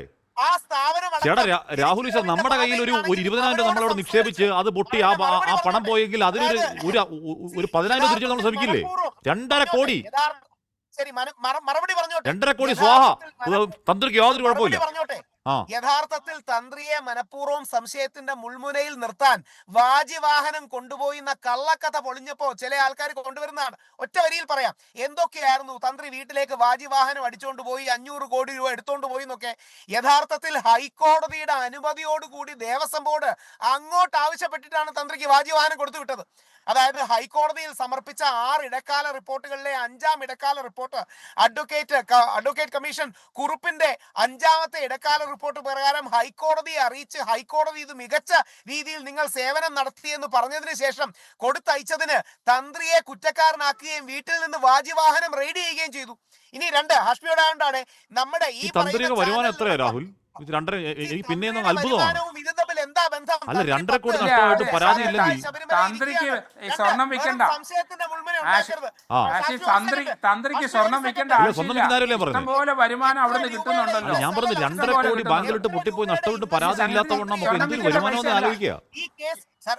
എന്തുമാത്രം വരുമാനം ആലോചിക്കുക. പണമല്ലേ അവിടെ ദക്ഷിണയായിട്ട് കിട്ടുന്ന പണമല്ലേ? ദക്ഷിണയായിട്ട് കിട്ടുന്ന പണമാണെങ്കിൽ 2.5 കോടി പൊട്ടിയാൽ നോവില്ലേ ജോർജ് ജോസഫ്? ഇത് നോവാത്ത എന്താ? ആ പറയൂ രാഹുൽ പറയൂ. അത് നമുക്ക് അത് സ്വർണ്ണം മോട്ടിച്ച പൈസ അല്ല, സ്വർണ്ണം മോട്ടിച്ച പൈസ അല്ല. അത് വേണം, ദാനം കിട്ടുന്ന പൈസയാണ്. ദാനം കിട്ടുന്ന പണമാണെങ്കിൽ 2.5 കോടി പോയി കഴിഞ്ഞാൽ നഷ്ടം ഉണ്ടാവും, എണ്ണം ഉണ്ടാവില്ലേ, വേദന ഉണ്ടാവില്ലേ? രാഹുൽ മറുപടി കേൾക്കൂ. പൊതുജനം തെറ്റിദ്ധരിക്കാതിരിക്കാൻ വേണ്ടിയാണ്. ഓർക്കുക, തന്ത്രിയെ കരിവാരിത്തേക്കാനുള്ള സ്ട്രാറ്റജി നോക്കുക. തന്ത്രി വേറെ ഏതോ സ്വകാര്യ സ്ഥാപനത്തിൽ മാസങ്ങൾക്കും വർഷങ്ങൾക്കും മുമ്പ് കാശിട്ടിരുന്നു. ആ സ്വകാര്യ സ്ഥാപനം പൊട്ടിപ്പോയി. അതിന്റെ കംപ്ലൈന്റ് SIT-ക്ക് കൊടുക്കണോ? SIT-ക്ക് എന്തിനാ അതിന്റെ കംപ്ലൈന്റ് കൊടുക്കുന്നേ? പറയട്ടെ ഹാഷ്മി, അവര് തമ്മിൽ ഡീൽ ചെയ്ത് തീർക്കണം. രാഹുൽ ഈശ്വർ ഒരു ബന്ധമില്ലെന്ന് വെക്ക്, ഒരു ബന്ധമില്ലെന്ന് വെക്ക്. 2.5 കോടി ഇല്ലാതായ ആവിയായി പോയാൽ ആർക്കും പരാതി ഇല്ലാതിരിക്കുവോ? അങ്ങനെ പരാതി ഇല്ലാതെ വരുന്നേ, പരാതി വേണ്ടേ? ഹാഷ്മി, ഒരു ചോദ്യം തിരിച്ചു ചോദിക്കട്ടെ. SIT-ക്കെങ്കിലും തന്ത്രി 1 രൂപയുടെ പണമിടപാട് ഈ വിഷയത്തിൽ നടത്തിയെന്ന് റിമാൻഡ് റിപ്പോർട്ട് എഴുതിയിട്ടുണ്ടോ? 1 രൂപയുടെ പണമിടപാട് ശബരിമലയുടെ സ്വർണമോ ബാക്കി കാര്യങ്ങളുമായി ബന്ധപ്പെട്ട് നടത്തിയെന്ന് 1 രൂപയുടെ ഇടപാട് നടത്തിയെന്നുണ്ടോ? തന്ത്രി അനുജ്ഞ നൽകിയില്ല, ഇതാണ് അറസ്റ്റിന്റെ ഗ്രൗണ്ട്. ആചാരങ്ങൾ ലംഘിച്ചു, വാജിവാഹനം, ഇതൊക്കെയല്ലേ ഗ്രൗണ്ട്. ഇതും തന്ത്രിയുടെ വ്യക്തിപരമായ ജീവിതത്തിൽ അദ്ദേഹം വർഷങ്ങളോളം പണിപ്പെട്ട് ഒരുപാട് അമ്പലങ്ങളിൽ പോയി സമ്പാദിച്ച സ്വത്ത്, അതും ഇതുമായിട്ട് എന്താ ബന്ധം? ഒരുപാട് അമ്പലത്തിൽ പോയി സമ്പാദിച്ച സ്വത്ത് ബാങ്കിലിട്ട് ബാങ്ക് പൊട്ടി പണം പോയി, ഒരു പരാതിയില്ല, തിരിച്ചു പിടിക്കാൻ ഒരു ശ്രമവുമില്ല. അധ്വാനിച്ച പണമാണെങ്കിൽ 2.5 കോടി പോയിട്ട് 2,000 രൂപ പോയ വേദനിക്കില്ലേ രാഹുലെ? നോർമൽ യുക്തിയല്ലേ? ഹാഷ്മിക്ക് എങ്ങനെ അറിയാമില്ലെന്ന്? അല്ല, അങ്ങ് പറ പരാതി ഉണ്ടെങ്കിൽ. SIT-യോട് ബന്ധപ്പെട്ടവരോ നയിക്കുന്ന പ്രൊപ്പഗാൻഡ അല്ലേ? ഇല്ല, താങ്കൾ പറയും പരാതി കൊടുത്തെങ്കിൽ താങ്കൾ പറയും പരാതി കൊടുത്തു, ഇന്ന പോലീസ് സ്റ്റേഷൻ പരാതി കൊടുത്തു എന്ന് പറയും. മറുപടി കേൾക്കൂ. പരാതി ഇല്ല, അതുകൊണ്ടാണ്. പണമിടപാടിന്റെ സ്ഥാപകർ ഒരുപാട് പേർക്ക് വ്യക്തിപരമായി തിരിച്ചു കൊടുക്കാമെന്നും മറ്റു അഷ്വറൻസ് നൽകിയിരുന്നു. വ്യക്തിപരമായി ഒരുപാട് പേർക്ക് കൊടുക്കാമടക്കമുള്ള കാര്യങ്ങൾ നൽകിയിരുന്നു. അതും ഈ കേസും തമ്മിൽ എന്താ ബന്ധം? ഒരു ബന്ധവുമില്ലാത്ത 2 കാര്യങ്ങൾ കണക്ട് ചെയ്ത് തന്ത്രിയെ കരിവാരിത്തേക്കാൻ വേണ്ടിയല്ലേ? SIT-ക്ക് പോലും അഭിപ്രായം ഇല്ലല്ലോ. ഹാഷ്മി പറയുന്ന SIT-ക്ക് പോലും ഈ അഭിപ്രായമില്ല. SIT അറസ്റ്റ് ചെയ്ത് ഈ 2.5 കോടിയായിട്ട് ബന്ധപ്പെട്ടാണോ? തന്ത്രിയുടെ ജീവിതത്തിൽ തന്ത്രി വർഷങ്ങളോളം പണിപ്പെട്ടുണ്ടാക്കി സ്വന്തം ശാന്തിക്ക് പോയി ഉണ്ടാക്കിയ കാശ് അദ്ദേഹം ഒരു സ്ഥാപനത്തിൽ ഇൻവെസ്റ്റ് ചെയ്തു. അതും ഇതും തമ്മിൽ എന്താ ബന്ധം? ഈ കാലഘട്ടത്തിലാണോ അത്? മുമ്പല്ലേ? അപ്പം മനഃപൂർവ്വം തന്ത്രിയെ കരിവാരി തേച്ചാൽ ചില ആൾക്കാരെ സംരക്ഷിക്കാമെന്നൊരു തോന്നലുണ്ട്. അതുകൊണ്ടാണ് ഒരു വരി കൂടെ പറഞ്ഞ് അവസാനിപ്പിക്കാം. ഞങ്ങളൊന്നും ആരെയും കരിവാരി തേക്കില്ല. ശ്രീ കടകംപള്ളി സുരേന്ദ്രനെതിരെ ഒരു ആരോപണവും ഒരു വിശ്വാസി ഉന്നയിക്കാത്ത എന്തുകൊണ്ടാണ്? നമ്മുടെ ഈ തെളിവില്ല, മന്ത്രിക്ക് നേരിട്ട് ഇതിൽ ബന്ധമില്ല. അപ്പോൾ രാഷ്ട്രീയത്തിന് വേണ്ടി തന്ത്രിയെ കൊടുക്കുന്നതോ മന്ത്രിയെ കൊടുക്കുന്നതോ ശരിയല്ല. അതായത് ചില ആൾക്കാർക്ക് മന്ത്രിയെ കുടുക്കിയാലാണ് രാഷ്ട്രീയ ലാഭം, ചില ആൾക്കാർക്ക് തന്ത്രിയെ കുടുക്കിയാലാണ് രാഷ്ട്രീയ ലാഭം. തന്ത്രിയെ കുടുക്കിക്കൊണ്ട് ഇനി മന്ത്രിയെ കൂടെ കൊടുക്കണമെന്ന് ഞാൻ ഒരിക്കലും പറയില്ല.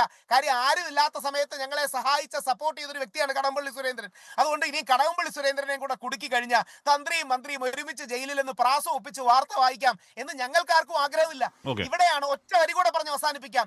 ഇതുമായി നേരിട്ട് ബന്ധമില്ലാത്ത എല്ലാവർക്കും, വാസു സാറിനടക്കം ബാക്കി ഒരുപാട് പേർക്ക് നേരിട്ട് ബന്ധമില്ലാത്ത ആൾക്കാർക്ക് ജാമ്യം കൊടുക്കണം.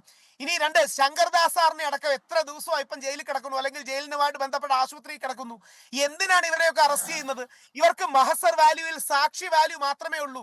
ഈ മഹസർ ഒപ്പിട്ടു എന്ന് പറഞ്ഞാൽ അതിന് സാക്ഷി വാല്യൂ മാത്രമേ ഉള്ളൂ. ഇവരൊക്കെ എത്ര ആഴ്ചകളും മാസങ്ങളുമായി ജയിലിൽ കിടക്കുകയാണ്.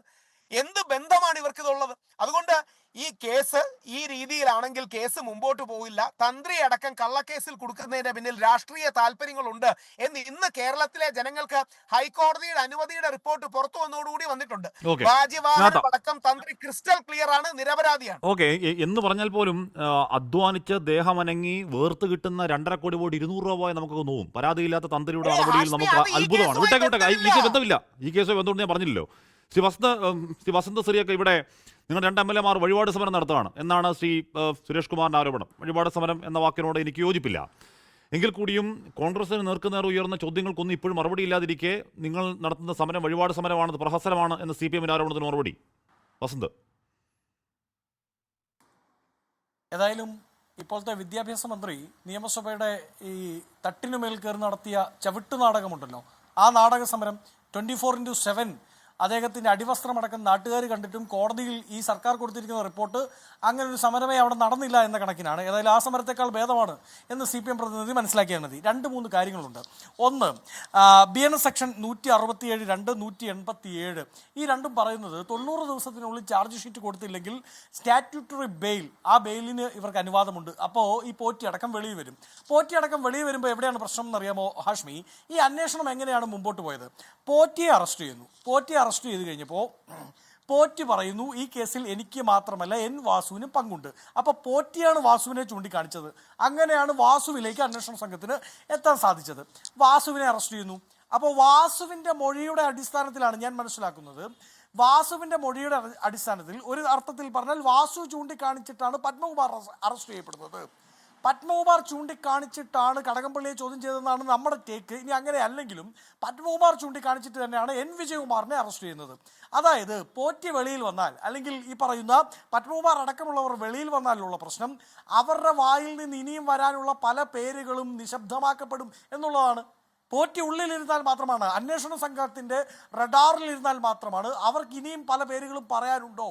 ആ പേരുകൾ കൂടുതൽ ഈ പറയുന്ന അറസ്റ്റ് എന്ന് പറയുന്ന സമ്മർദ്ദത്തിൽ ആ 4 മതിൽക്കെട്ടുകൾക്കുള്ളിൽ SITയുടെ ജുഡീഷ്യൽ കസ്റ്റഡി എന്ന് പറയുന്ന ആ 4 മതിൽക്കെട്ടുകൾക്കുള്ളിൽ ഇരുന്നാൽ ചിലപ്പോൾ അവർ പറഞ്ഞു പോകാൻ സാധ്യതയുള്ള പേരുകൾ അവർ വെളിയിലേക്ക് വന്നാൽ, കുറച്ചും കൂടി ഒരു കംഫർട്ടബിൾ സോണിലേക്ക് വന്നാൽ, ഇതിൻ്റെ പിന്നിൽ ഗൂഢാലോചന നടത്തിയ വലിയ മീനുകൾ അവർക്ക് ഉറപ്പ് കൊടുത്താൽ, പേടിക്കണ്ട ഞങ്ങൾ സംരക്ഷിച്ചോളാം എന്ന വാക്ക് കൊടുത്താൽ, ആ പേരുകൾ വെളിയിൽ വരുന്നതിൽ നിന്ന് അവരെ വിലക്കപ്പെടുമോ എന്നുള്ളതാണ് പ്രശ്നം. അത് പറയാനുള്ള അനുജ്ഞ കൊടുക്കേണ്ട ഈ നേരത്തെ തന്ത്രിയുടെ കാര്യം പറഞ്ഞല്ലോ, തന്ത്രി അനുജ്ഞ കൊടുക്കുക എന്ന് പറയുന്നത് പോലെ ഈ പേരുകൾ പറയാതിരിക്കുന്നത് ആരുടെ അനുജ്ഞ കാത്താണ് എന്നതാണ് പ്രശ്നം. അപ്പോൾ പോറ്റി വെളിയിൽ വന്നാൽ തെളിവ് നശിപ്പിക്കപ്പെടില്ല എന്ന് നമുക്ക് പറയാൻ പറ്റില്ല. പോറ്റി വെളിയിൽ വന്നാൽ, അല്ലെങ്കിൽ പോറ്റി അടക്കമുള്ള ഈ കേസിലെ പ്രതികൾ വെളിയിൽ വന്നാൽ അവർ ഇനിയും പറയാൻ സാധ്യതയുള്ള പല പേരുകളും, വലിയ ഹൈക്കോടതിയുടെ തന്നെ ഭാഷ കടമെടുത്താൽ ബിഗ് ഗൺസ്, ആ ബിഗ് ഗൺസിന്റെ പേരുകൾ നിശബ്ദമാക്കപ്പെടും എന്നുള്ളതാണ് നമ്മുടെ ടേക്ക്. ഇനി Kim Wansu versus state of Uttar Pradesh 2025 കേസാണ്. ആ കേസിലാണ് ബഹുമാനപ്പെട്ട ഇന്ത്യയുടെ പരമോന്നത നീതിപീഠം സുപ്രീം കോടതി പറയുന്നത് ചാർജ് ഷീറ്റ് ഡിലേ ആവുന്നത് കോഷിംഗ് ഓഫ് FIRന്റെ ബേസ് ആണ്. നോക്കൂ, ഇപ്പോൾ രാഹുൽ ഈശ്വർ പറഞ്ഞ പല വാദങ്ങളുമുണ്ടല്ലോ, ആ വാദങ്ങൾക്കെല്ലാം തന്നെ നിയമത്തിൻ്റെ സാധുത കൊടുക്കുന്ന രീതിയിലുള്ള മുൻ ജഡ്ജ്മെൻറ്റുകളുണ്ട്, BNSന്റെ നിയമങ്ങളുണ്ട്. കിം വാൻസു കേസിൽ ബഹുമാനപ്പെട്ട ഇന്ത്യയുടെ സുപ്രീം കോടതി വളരെ കൃത്യമായി പറഞ്ഞിട്ടുണ്ട്, ചാർജ് ഷീറ്റ് ഡിലേ ചെയ്യപ്പെട്ടാൽ, ഒരു പരിധിക്കപ്പുറത്തേക്ക് ഡിലേ ചെയ്യപ്പെട്ടാൽ FIR കോഷ് ചെയ്യാൻ വേണ്ടി കോടതിയെ ഈ പറയുന്ന പ്രതി ചേർക്കപ്പെട്ടവർ സമീപിച്ചാൽ അതിൻ്റെ ഗ്രൗണ്ടായത് പരിഗണിക്കാം എന്നാണ്. അതായത് ഈ കേസ് ഇല്ലാതാവും. ഇപ്പം നാളെ പോറ്റി ഒരു 150, ഇപ്പം 90 ദിവസം കഴിയുമ്പോൾ ജാമ്യം കിട്ടുന്നു, 150 ദിവസമായിട്ട് ഈ ചാർജ് ഷീറ്റ് കൃത്യമായി കൊടുത്തില്ല എന്നിരിക്കട്ടെ, പോറ്റി FIR കോഷ് ചെയ്യാൻ വേണ്ടി അല്ലെങ്കിൽ നോർമൽ കോഴ്സിൽ പോറ്റിക്ക് ഇന്ന് ജാമ്യം കിട്ടണം, ഈ പറഞ്ഞ കേസ് ബേസ് ആവും. അല്ല ശ്രീ വസന്ത്, നോർമൽ കോഴ്സ് ആണെങ്കിൽ പോറ്റിക്ക് ഇന്ന് ജാമ്യം കിട്ടേണ്ടതാണ്. അപ്പൊ ബുധനാഴ്ചയിലേക്ക് അത് മാറ്റിവെച്ചെങ്കിൽ ഇനിയും വാദം കേൾക്കാൻ കോടതിക്ക് സംശയം ഉണ്ടെങ്കിൽ വെറുതെ ചുമ്മാതെ ഇറങ്ങിപ്പോകും എന്നും നമുക്ക് ഇപ്പൊ കരുതാൻ വയ്യ വസന്ത്. അല്ല, അത് അവിടെ ഒരു പ്രശ്നമുണ്ട് ഹാഷ്മി. അതായത് ഒന്ന് നേരത്തെ എനിക്കൊന്ന് ജോർജ് ജോസഫ് സാർ ആണ് പറഞ്ഞതെന്ന് തോന്നുന്നു. അതായത് നിയമത്തിൻ്റെ ചട്ടക്കൂടുകളും ആ ആവലാതികൾക്കും അപ്പുറത്തേക്ക് ഈ കേസിൽ ബഹുമാനപ്പെട്ട കേരളത്തിൻ്റെ ദേവസ്വം ബെഞ്ച് ഒരു സ്പെഷ്യൽ ടേക്ക് എടുക്കുന്നുണ്ട്, ഒരു സ്പെഷ്യൽ ഇൻട്രസ്റ്റ് കാണിക്കുന്നുണ്ട്. അതിന് അവരോട് ഇവിടുത്തെ അയ്യപ്പ വിശ്വാസികളടക്കം, അതിനപ്പുറത്ത് എന്നെ ഹാഷ്മിയെ പോലെ ആ മതത്തിന് വെളിയിലുള്ളവരായിട്ടുള്ള അയ്യപ്പനെ സ്നേഹിക്കുന്ന ഈ കേരളത്തെ സ്നേഹിക്കുന്നവരടക്കമുള്ളവർ നന്ദി പ്രകടിപ്പിക്കേണ്ടതാണ്. പക്ഷേ എത്ര കണ്ട് കേരളത്തിൻ്റെ ദേവസ്വം ബോർഡിന് ബോർഡിന്റെ ബെഞ്ചിന്, ദേവസ്വം ബെഞ്ചിന് അങ്ങനെ ഒരു പരിധിക്കപ്പുറത്തേക്ക് പോകാൻ സാധിക്കുമെന്നത് പ്രധാനപ്പെട്ട കാര്യമാണ്. കാര്യം നിയമത്തിന് അതിൻ്റെതായിട്ടുള്ള നൂലാമാലകൾ ഉണ്ട്. ഈ ചർച്ചയിൽ പങ്കെടുക്കുന്ന ഏതാണ്ട് എല്ലാവരും തന്നെ നിയമവുമായി ബന്ധപ്പെട്ടവരാണ്, ഒന്നെങ്കിൽ അഭിഭാഷകരാണ് അല്ലെങ്കിൽ പോലീസ് ഡിപ്പാർട്ട്മെന്റുമായി ബന്ധപ്പെട്ടവരാണ്. നോക്കൂ, നിയമത്തിന് അതിൻ്റെതായിട്ടുള്ള നൂലാമാലകളുണ്ട്, ടെക്നിക്കാലിറ്റീസ് ഉണ്ട്. അതുകൊണ്ടാണ് ഞാൻ ഈ 2-3 കേസ് ജഡ്ജ്മെന്റുകൾ തന്നെ മെൻഷൻ ചെയ്യാൻ കാരണം. അങ്ങനെയുള്ള ജഡ്ജ്മെന്റുകൾ ഉണ്ട്. അപ്പോൾ സുപ്രീം കോടതിയിലേക്ക് അല്ലെങ്കിൽ കോടതിയുടെ മറ്റേതെങ്കിലും സാധ്യതകളിലേക്ക് പ്രതികൾ പോയാൽ ഈ കിംവാൻസു കേസ് ഒരു ബെഞ്ച് മാർക്കായി മാറും. നോക്കൂ, എന്തുകൊണ്ടാണ് ഇങ്ങനെ ഡിലേഡ് ആയിട്ടുള്ള ചാർജ് ഷീറ്റുകൾ ഉണ്ടാകുമ്പോൾ ഞങ്ങൾ എന്തിനാണ് ഉള്ളിൽ കിടക്കുന്നത്? എന്തിനാണ് ഈ ഇൻവെസ്റ്റിഗേഷനിൽ 150 ദിവസം കൊടുത്തിട്ട് 300 ദിവസം കൊടുത്തിട്ട് ഇവർക്കൊന്നും കണ്ടുപിടിക്കാൻ സാധിക്കാത്തടത്ത് ഞങ്ങൾ എന്തിന് ആരോപണത്തിന്റെ നിഴലിൽ നിൽക്കണമെന്ന് ചോദിച്ചുകൊണ്ട് നിയമത്തിന്റെ ലൂപ്പ് ഹോളുകളിലേക്ക് പ്രതികൾ ഇറങ്ങിച്ചെന്നാൽ ചിലപ്പോൾ ആ FIR തന്നെ കോഷിയപ്പെടും. എന്തുകൊണ്ട് കുറ്റപത്രം സമർപ്പിക്കപ്പെടുന്നില്ല എന്നുള്ളത് വലിയ ആശങ്കയാണ്. ഇടക്കാല കുറ്റപത്രം ഉണ്ടാവാത്ത പശ്ചാത്തലത്തിൽ ജാമ്യം കിട്ടി പോവാണ്. VSSCയുടെ പരിശോധനാ ഫലം എത്ര നീളും എന്ന കാര്യം ഇനിയും അറിയില്ല. ഇതൊക്കെ പറയുമ്പോഴും ആത്യന്തിക മറുപടി പറയേണ്ടത് ഹൈക്കോടതി ദേവസ്വം ബെഞ്ചാണ് താനും. ശ്രീ സുരേഷ് കുമാർ, വസന്ത് നിയമസഭാ കയ്യാങ്കൾ കേസ് പറയുകയായിരുന്നു. അത് അതിരുകടന്ന സമരമായിരുന്നു എന്നാൽ തർക്കമില്ല. പക്ഷേ ഞാൻ ആ കാലത്ത് ആ സമരത്തെ അനുകൂലിച്ചിരുന്ന ഒരാളാണ്. കാരണം എന്താണ്? അതിലൊരു കോസ് ഉണ്ടായിരുന്നു, അഴിമതി എന്നതായിരുന്നു കോസ്. നിങ്ങൾ വിളിച്ച മുദ്രാവാക്യമൊക്കെ നിങ്ങൾ വിഴുങ്ങി, ആരാണോ ആരോപണ വിധേയർ അവരെ വാഴ്ത്തി നിങ്ങൾ മുന്നണിയിലേക്ക് എന്താണ് പരവതാനം വിളിച്ച് സ്വാഗതം ചെയ്തപ്പോഴാണ് ഞാൻ അതിനെ ആഭാസ സമരം എന്ന് വിളിക്കേണ്ടി വന്നത്. അങ്ങനെ പല കാലഘട്ടങ്ങളിൽ പല സമരങ്ങൾ കണ്ടതാണ് സഭ. ഇപ്പോൾ വസന്ത് സിരേക്ക് പറഞ്ഞതുപോലെ അവിടെ 2 MLA-മാരുടെ നിരാഹാര സമരത്തെ വഴിപാട് സമരം എന്ന ഒരു സമരപാർട്ടി വക്താവ് പറയാവോ?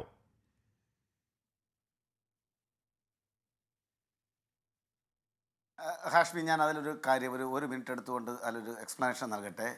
ഈ കേരളത്തിൻ്റെ പൊതുവിദ്യാഭ്യാസ വകുപ്പ് മന്ത്രി വി ശിവൻകുട്ടിയുമായി ബന്ധപ്പെട്ട് അന്ന് അദ്ദേഹം MLA ആയിരിക്കുമ്പോൾ കേരളത്തിൻ്റെ രാഷ്ട്രീയ കേരളം അന്ന് ആവശ്യപ്പെട്ട ഒരു സമരമായിരുന്നു അന്ന് കേരളത്തിൻ്റെ നിയമസഭയ്ക്കകത്ത് നടന്നത്.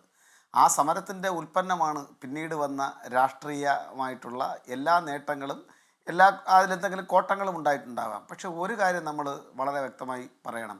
കേരളത്തിൻ്റെ പ്രതിപക്ഷ നേതാവായിട്ടുള്ള ശ്രീ വി ഡി സതീശനും അതുപോലെ തന്നെ ഇന്നിപ്പോൾ കോൺഗ്രസിൻ്റെ പ്രതിനിധിയായി ചർച്ചയിൽ പങ്കെടുക്കുന്ന അഡ്വക്കേറ്റ് വസന്ത് സിറിയക്കുമൊക്കെ ഉടുമുണ്ടിൻ്റെ രാഷ്ട്രീയം പറയുമ്പോൾ നമ്മൾ മനസ്സിലാക്കിയിരിക്കേണ്ടുന്ന ഏറ്റവും പ്രധാനപ്പെട്ട ഒരു കാര്യം, കേരള നിയമസഭയ്ക്കകത്ത് ഉടുമുണ്ടി പൊക്കിക്കാണിച്ച ഒരു ചരിത്രമുള്ളത് കരുണാകരൻ മന്ത്രിസഭയിലെ ഒരു മന്ത്രിക്കാണ്. ഞാനത് വെറുതെ ആരോപണമായി ഉന്നയിക്കുന്നതല്ല, വളരെ ഇവരുന്നയിക്കുന്നത് പോലത്തെ കപട ആരോപണമല്ല, വളരെ സത്യസന്ധമായിട്ടുള്ളൊരു കാര്യമാണ്. ജനരോഷം മുഴുവനും അദ്ദേഹത്തിനെതിരായപ്പോൾ അവസാനം മുഖ്യമന്ത്രി തന്നെ അദ്ദേഹത്തിന് സാരോപദേശം നൽകി. ഉടുമുണ്ട് അഴിച്ചുകൊടുത്തപ്പോൾ യാദൃച്ഛികമായി തൻ്റേതല്ലാത്ത കുറ്റം കൊണ്ട് സംഭവിച്ചു പോയതാണ് എന്ന് മാധ്യമപ്രവർത്തകരോട് മറുപടി പറയാൻ അദ്ദേഹം അന്ന് പറഞ്ഞു.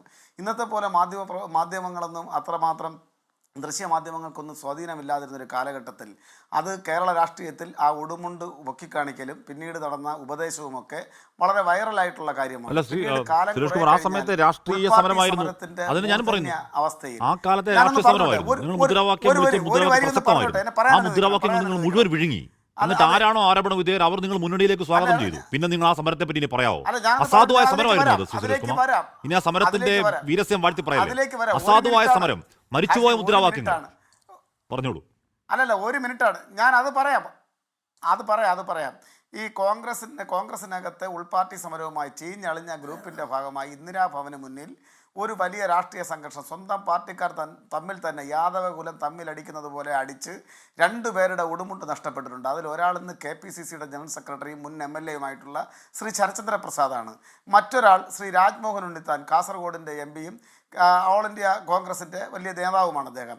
ആ 2 ആളുകളുടെയും ഉടുമുണ്ട് സംരക്ഷിക്കാൻ കഴിയാത്ത കേരളത്തിൻ്റെ പ്രതിപക്ഷ നേതാവ് മുതൽ വസന്ത് സിറിയക്ക് വരെയുള്ള ആളുകൾ ഏതെങ്കിലും ഒരു സമരത്തിന് നടുവിൽ ഒരാളിൻ്റെ മുണ്ടൊരൽപ്പം മാറിപ്പോയെന്നോ അല്ലെങ്കിൽ മുണ്ടിൽ എന്തെങ്കിലും സംഭവിച്ചു പോയെന്നോ ഒക്കെ പറഞ്ഞ് വളരെ വില കുറഞ്ഞ രാഷ്ട്രീയ അപവാദ പ്രചരണം നടത്തുന്നത് അങ്ങേയറ്റം ബാലിശമാണ്, യുക്തിക്ക് ഒട്ടും നിരക്കാത്ത ഒരു കാര്യം കൂടെയാണ്. അത് മാത്രമാണ് എനിക്ക് ഈ അവസരത്തിൽ പറയാനുള്ളത്. പിന്നെ ആ സമരത്തിൻ്റെ പ്രാധാന്യത്തെ സംബന്ധിച്ച് അന്ന് KM മാണിക്കെതിരായി ഇന്നിപ്പോൾ കേരള കോൺഗ്രസ് മാണി ഗ്രൂപ്പ് ഇടതുപക്ഷ ജനാധിപത്യ മുന്നണിയുടെ ഭാഗമാണ്. അന്നുണ്ടായിട്ടുള്ള രാഷ്ട്രീയമായിട്ടുള്ള ഒരു പ്രതിഷേധവും സമരവുമൊക്കെ അതിൻ്റെ ചരിത്രവും മറ്റു കാര്യങ്ങളെ സംബന്ധിച്ചാണ് നമുക്ക് ദീർഘസമയം ആ കാര്യമാണ്. അത് കേരളത്തിന്റെ രാഷ്ട്രീയ പുസ്തകത്തിൽ രേഖപ്പെടുത്തപ്പെട്ടതല്ലേ നിങ്ങളുടെ സമരവും ആ സമരം പാഴായിപ്പോയ സമരവും. ശ്രീ സുരേഷ് കുമാർ, പാഴായ സമരമാണ്, പാഴായ മുദ്രാവാക്യങ്ങളാണ്.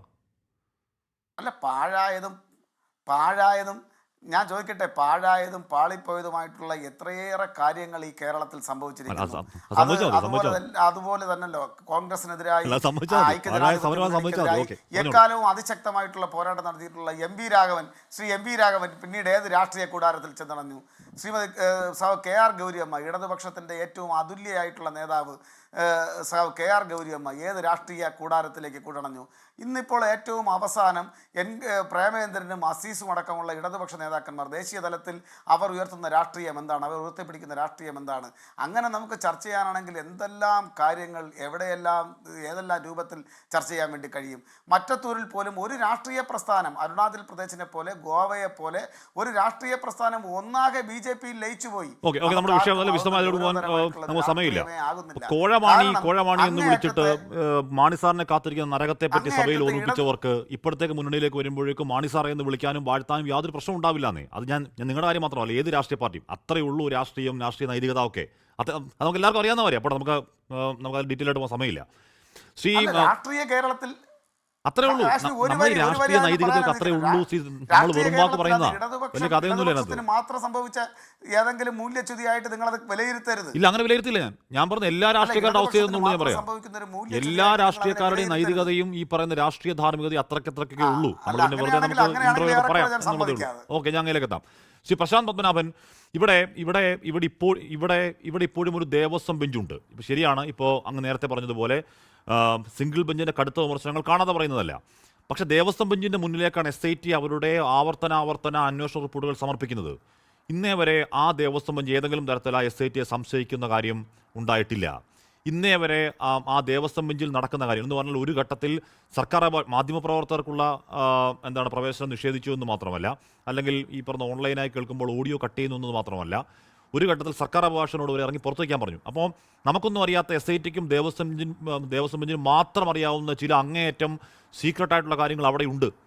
അപ്പോൾ ദേവസ്വം ബെഞ്ച് ഇന്നേ വരെ ആ SITയോട് ഏതെങ്കിലും തരത്തിൽ സംശയത്തിൻ്റെ കണ്ണിൽ കാണാതിരിക്കുന്നതും നമ്മൾ ആശങ്കപ്പെടുന്നത് പോലെയാണോ കാര്യങ്ങൾ, അതോ ഇതിനൊരു അതർ സൈഡ് ഉണ്ടോ എന്ന സംശയം ഉണ്ടാക്കുന്നുണ്ടോ ശ്രീ പ്രശാന്ത് പത്മനാഭൻ? ചില കാര്യങ്ങൾ താങ്കൾ സൂചിപ്പിച്ചതുപോലെ മാധ്യമപ്രവർത്തകരോ ചിലപ്പോൾ അഭിഭാഷകർ പോലും കാണാത്ത ചില കാര്യങ്ങൾ, സ്പെഷ്യൽ ഇൻവെസ്റ്റിഗേഷൻ ടീമിന് അവരുടെ അന്വേഷണത്തിൽ വെളിപ്പെട്ട വസ്തുതകൾ ഒക്കെ ദേവസ്വം ബെഞ്ചിൻ്റെ സമക്ഷം ഹാജരാക്കിയിട്ടുണ്ട്. അവിടെ ദേവസ്വം ബെഞ്ച് മാക്സിമം എഫേർട്ട് എടുത്ത് ഈ സ്പെഷ്യൽ ഇൻവെസ്റ്റിഗേഷൻ ടീമിനെ കൊണ്ട് അവരുടെ ഒരു പണി ഭംഗിയായിട്ട് ചെയ്യിക്കാൻ ശ്രമിച്ചുകൊണ്ടിരിക്കുകയാണ്. ആ ചെയ്യുന്നതിൽ പൂർണ്ണമായി തൃപ്തരാണോ അല്ലയോ എന്നുള്ളത് ഒരു ഒബ്സർവേഷൻ്റെ പുറത്ത് നമുക്ക് മനസ്സിലാക്കാൻ കഴിയില്ല. ഇതിനകത്ത് രണ്ട് പരിമിതികളുണ്ട്. കോടതികൾക്കും ചില പരിമിതികളുണ്ട്. ഇപ്പോൾ 2 ദിവസം മുമ്പ് സുപ്രീം കോടതി ജസ്റ്റിസ് ദീപാങ്കർ ദത്തയും ജസ്റ്റിസ് സതീഷ് ചന്ദ്ര ശർമ്മയും ഉൾപ്പെട്ട ഒരു ബെഞ്ച് ഒരു സുപ്രധാനമായ വിധി പുറപ്പെടുവിച്ചു. അതിൽ പറയുന്നത് ഒരു റിട്ട് കോടതിക്ക്, അതായത് ഹൈക്കോടതിക്ക് അല്ലെങ്കിൽ സുപ്രീം കോടതിക്ക് പോലും ഇൻവെസ്റ്റിഗേഷൻ ഇത്ര ദിവസത്തിനകത്ത് കംപ്ലീറ്റ് ചെയ്ത് ചാർജ് ഷീറ്റ് ഫയൽ ചെയ്തിരിക്കണം എന്ന് നിർബന്ധിക്കാൻ കഴിയില്ല എന്നാണ്. അതായത് ചാർജ് ഷീറ്റ് സമയത്തിനുള്ളിൽ ഫയൽ ചെയ്തില്ലെങ്കിൽ നേരത്തെ ശ്രീ റിട്ടയർഡ് SP പറഞ്ഞതുപോലെ ഡീഫോൾട്ട് ബെയിൽ, ജാമ്യത്തിൽ ഇറക്കി വിട്ടേ പറ്റൂ എന്നുള്ളൊരവസ്ഥയുണ്ട്. ശ്രീ വസന്ത് പറഞ്ഞതുപോലെ ഒരുപാട് താമസം വരികയാണെങ്കിൽ, ഒരു കാരണവുമില്ലാതെ ചാർജ് ഷീറ്റ് ഫയൽ ചെയ്യാതെ അകാരണമായി നീട്ടിക്കൊണ്ടു പോവുകയാണെങ്കിൽ അത് ഈവൻ ക്വാഷ് ചെയ്യാനുള്ള കാരണമായിട്ട് അതൊരു വൺ ഓഫ് ദ റീസൺസ് ആണ്. ആ ഒരൊറ്റ കാരണം കൊണ്ട് കേസ് ക്വാഷ് ചെയ്യപ്പെടുമെന്നല്ല കോടതികൾ പറയുന്നത്. അതും അതായത് അത് ഓരോ ഫാക്റ്റും സർക്കംസ്റ്റൻസും അനുസരിച്ചിരിക്കും. ക്രിമിനൽ കേസുകളിൽ ഒരു നിയമം എന്ന് പറയുന്നത് അത്ര ഒരു ഫ്ലെക്സിബിലിറ്റി ഇല്ലാതെയല്ല. ഒരുപാട് സമയമെടുക്കുന്നു, ഇൻവെസ്റ്റിഗേഷൻ നടന്നുകൊണ്ടേയിരിക്കുന്നു, തെളിവുകൾ കളക്ട് ചെയ്യാൻ കഴിയുന്നില്ല, ഫൈനൽ റിപ്പോർട്ട് സമർപ്പിക്കാൻ കഴിയുന്നില്ല. അങ്ങനെയൊക്കെയുള്ള ഫാക്റ്റിൽ വേറെ പല വസ്തുതകൾ കൂടി പരിശോധിച്ച് ഇത് ഒരു റീസൺ ആകാം ഈ കേസ് തള്ളിപ്പോകാൻ വരെ, അങ്ങനെയൊക്കെയുള്ള വിധികളുണ്ട്. പക്ഷേ ഈ കേസിൽ അങ്ങനെ SITക്ക് അങ്ങനെ ഒരു തെളിവും കണ്ടെത്താൻ കഴിഞ്ഞിട്ടില്ല ഈ പ്രതികൾക്കെതിരെ, അങ്ങനെ ഒരു കേസില്ല. അതേസമയത്ത് ഇൻവെസ്റ്റിഗേഷൻ കംപ്ലീറ്റ് ആയിട്ടില്ല. താനും ഇൻവെസ്റ്റിഗേഷൻ കംപ്ലീറ്റ് ആയിട്ടുണ്ടെങ്കിൽ എന്തുകൊണ്ട് ചാർജ് ഷീറ്റ് ഫയൽ ചെയ്യുന്നില്ല? അപ്പോൾ ചാർജ് ഷീറ്റ് ഫയൽ ചെയ്യണം എന്ന് കോടതിക്ക് പറയാം, ഓറലി ഒബ്സർവ് ചെയ്യാം, സൂപ്പർവൈസ് ചെയ്യാം, അല്ലെങ്കിൽ അന്വേഷണ പുരോഗതി ഓരോ ഘട്ടത്തിലും പരിശോധിക്കാം എന്നതിലുപരി ഒരു മാൻഡേറ്ററി ആയിട്ട് ഒരു ഡയറക്ഷൻ കൊടുത്തിട്ട് നിങ്ങൾ ഒരാഴ്ചക്കകത്ത് ചാർജ് ഷീറ്റ് ഫയൽ അല്ലെങ്കിൽ 90 ദിവസത്തിന് മുമ്പ് തന്നെ ഫയൽ ചെയ്തിരിക്കണം എന്ന് നിർബന്ധം പിടിക്കാൻ കഴിയില്ല. കാരണം സുപ്രീം കോടതി പറഞ്ഞിരിക്കുന്ന വിധിയുടെ അന്തസത്ത എന്ന് പറയുന്നത് അത് ഇൻവെസ്റ്റിഗേഷൻ ഏജൻസിയുടെ അന്വേഷണത്തിനുള്ള ആ ഒരു ഫ്ലെക്സിബിലിറ്റിയെ അല്ലെങ്കിൽ അതിൻ്റെ സ്വാതന്ത്ര്യത്തെ അതിൻ്റെ ഡിസ്ക്രിഷൻ്റെ മുകളിൽ കോടതി കടന്നു കയറുന്ന പോലെ ആകും. ചിലപ്പോൾ കൂടുതൽ തെളിവ് കിട്ടാനുണ്ടായിരിക്കാം, ഇൻവെസ്റ്റിഗേഷൻ എന്തെങ്കിലും കാരണവശാൽ കംപ്ലീറ്റ് ആകാൻ കഴിഞ്ഞിട്ടില്ലായിരിക്കും. അങ്ങനെ ഒരു അവസരം വരികയാണെങ്കിൽ നേരത്തെ പറഞ്ഞതുപോലെ ഡിഫോൾട്ട് ബെയിൽ കൊടുക്കുക എന്നുള്ള ഒരൊറ്റ വഴിയേ ഉള്ളൂ കോടതികളുടെ മുമ്പിൽ. അപ്പോൾ കോടതികൾക്ക് മാൻഡേറ്ററി ആയിട്ട് നിയമത്തിൽ പറഞ്ഞിരിക്കുന്നത് പോലെ കസ്റ്റഡിയിലുള്ളയാളെ ബെയിൽ കൊടുത്ത് ജാമ്യം കൊടുത്ത് വെളിയിൽ ഇറക്കേണ്ട ഒരു അവസ്ഥ വരും. അപ്പോൾ ഇവിടെ സ്പെഷ്യൽ ഇൻവെസ്റ്റിഗേഷൻ ടീം ചെയ്തിരിക്കുന്നത് ശരിയായ ദിശയിലാണോ എന്ന് ഹൈക്കോടതി ഡിവിഷൻ ബെഞ്ച് താങ്കൾ സൂചിപ്പിച്ചതുപോലെ ദേവസ്വം ബെഞ്ച് പരിശോധിച്ചുകൊണ്ടിരിക്കുകയാണ്. അതിനിടയിൽ CBI എൻക്വയറി ആയിട്ട് വന്ന ഒരു ഹർജിക്കാരനെ കോടതി ശകാരിക്കുകയും ചെയ്തിരുന്നു. അങ്ങനെയാണ് ന്യൂസ് കണ്ടത്. കാരണം കോടതി പറഞ്ഞ് എന്തൊക്കെയാണ് ഇവിടെ നടന്നിരിക്കുന്നത്, ഏത് ദിശയിലാണ് അന്വേഷണം നടന്നത് എന്നുള്ളതിനെ പറ്റി താങ്കൾക്കൊരു ധാരണയില്ല, പക്ഷേ പിന്നെ കോടതി വന്നിട്ട് ശരിയായ ദിശയിലല്ല നടന്നതെന്ന് പറഞ്ഞു വരികയാണെന്ന് പറയുന്നു. ആ ഒരു പരിധിയിൽ നമ്മൾ കോടതിയുടെ സമക്ഷം എല്ലാ തെളിവുകളും ഉള്ള സ്ഥിതിക്ക് കോടതി ഇപ്പോൾ നോക്കിക്കൊണ്ട് ചെയ്യാവുന്നതിൻ്റെ മാക്സിമം ചെയ്തുകൊണ്ടിരിക്കുക എന്നാണ് ഞാൻ മനസ്സിലാക്കുന്നത്. അതിൽ ചില ഘട്ടത്തിൽ ഇപ്പോൾ താങ്കൾക്കോ എനിക്കോ അല്ലെങ്കിൽ സാധാരണക്കാരായ നമുക്കോ ചെയ്യാൻ പറ്റുന്നൊരു പരിധിയുണ്ട്. അന്വേഷണ ഏജൻസികൾ ആത്മാർത്ഥമായി ചെയ്യുന്നില്ല എന്നുണ്ടെങ്കിൽ അവിടെ ഒരു വീഴ്ച വരികയാണെങ്കിൽ ചിലപ്പോൾ അത് കേസിൻ്റെ ഒരു അന്വേഷണത്തെ ഒരു പരിധി വരെ ബാധിച്ചേക്കാം. അത് ഫൈനൽ റിപ്പോർട്ട് വരുമ്പോൾ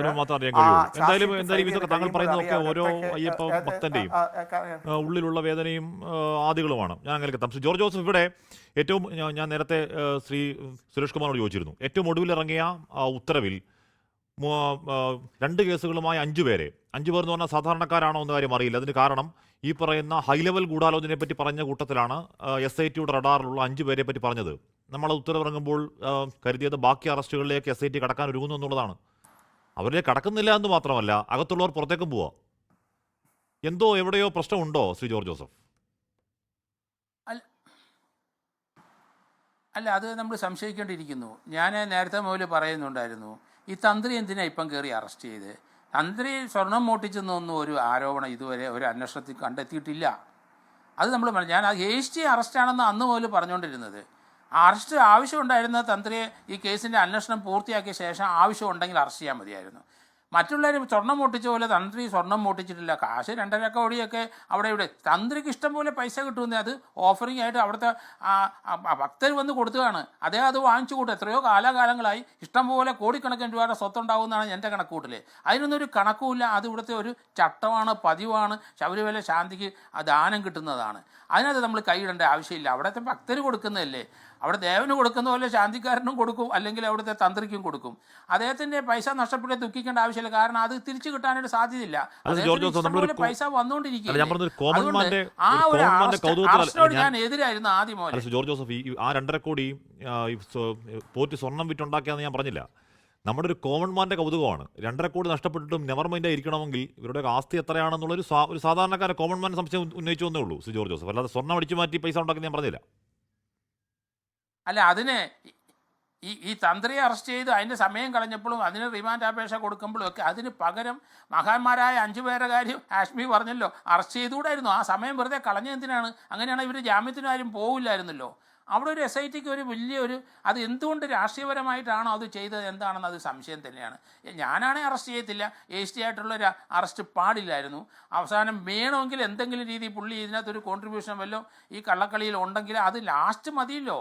ഇപ്പം കയറി അറസ്റ്റ് ചെയ്തതാണ് ഈ കേസിന് ഏറ്റവും വലിയ ഒരു ക്ഷതമേറ്റിരിക്കുന്നതെന്നാണ് ഞാൻ പറഞ്ഞത്. ആദ്യം പോലെ അത് തന്ത്രി ആരാന്ന് എനിക്ക് അറിഞ്ഞൂടെ, കണ്ടിട്ടുമില്ല. പക്ഷേ ആ അറസ്റ്റ് ആവശ്യമില്ലാത്ത ഒരു അറസ്റ്റ് തന്നെയായിരുന്നു എന്നാണ് ഞാൻ കരുതുന്നത്. രാഹുൽ, ഈ സംഭവങ്ങൾ 2019 ഉണ്ടാവുന്നതാണ്. നമ്മൾ അറിയുന്നത് എന്താണ്, അത്രയും വർഷങ്ങൾ കഴിഞ്ഞു. അപ്പോൾ അത്രയും വൈകി. പിന്നെ കോടതിയിലേക്ക് എത്തിയത് വൈകി. SIT ഉണ്ടാവാൻ വൈകി. അറസ്റ്റ് ഓരോന്നും വൈകി. കുറ്റപത്രം വൈകി. ഇതെങ്ങോട്ടാണ് രാഹുൽ? അല്ല, അതിനു മുമ്പ് ഹാഷ്മിയിലെ സാധാരണക്കാരന്റെ ആ സംശയം ഞാനങ്ങ് തീർക്കാം. ശബരിമലയിൽ ഏറ്റവും കൂടുതൽ കാലം തന്ത്രിയായി സേവനം അനുഷ്ഠിച്ചത് എൻ്റെ മുത്തശ്ശൻ കണ്ടൊരു മഹേശ്വരാണ്. എൻ്റെ അച്ഛൻ നേരത്തെ മരിച്ചുകൊണ്ട് മുത്തശ്ശനും മുത്തശ്ശി അമ്മയും കൂടാണ് എന്നെ വളർത്തിയത്. എന്നെ വിദേശ പഠനത്തിന് അയക്കാൻ വിട്ടപ്പോഴും ബാങ്കിൽ നിന്ന് ലോൺ എടുത്ത് തന്നെയാണ് പഠിക്കാൻ വിട്ടത്. ഈ അടുത്തിടയ്ക്ക് അവിടെ വീട് ചെങ്ങന്നൂര് അവർ വെച്ചിരുന്നു, അല്ലെങ്കിൽ കുറച്ചു കാലം മുമ്പ് വെച്ചിരുന്നു. അത് ലോൺ എടുത്ത് തന്നെയാണ് ചെയ്തത്. നല്ലൊരു ശതമാനം ബ്രാഹ്മണരും ദാരിദ്ര്യത്തിലും 2.5 കോടി പൊട്ടിയിട്ട് പരാതിയില്ലെങ്കിൽ എന്തൊരു ആസ്തിയായിരിക്കും രാഹുൽ. അപ്പൊ അല്ലല്ല, അവിടെയാണ് ആ തെറ്റിദ്ധാരണ മാറ്റാനാ പറയണേ. ഈ അടുത്തിടയ്ക്ക് അവിടെ വീട് വെച്ചപ്പോഴും ചെങ്ങന്നൂരിലെ വീട് പുതുക്കി പണിഞ്ഞപ്പോഴും ലോൺ എടുത്ത് തന്നെയാ ചെയ്തത്. ബാക്കിയുള്ള, അതായത് സാധാരണ അമ്പലത്തിലെ ശാന്തിക്കാരേക്കാൾ കുറച്ചുകൂടെ വെൽ ഓഫ് ആണ്. അപ്പർ മിഡിൽ ക്ലാസ് എന്ന് പറയാം, അപ്പർ ക്ലാസ് എന്ന് പോലും പറയാൻ ഇത് പറ്റില്ല. അപ്പ- അപ്പർ ഇത് 2.5 കോടി പൊട്ടിയിട്ട് പരാതി ഇല്ലാതിരിക്കുന്നതാണ് അപ്പർ വെൽ ഓഫ്.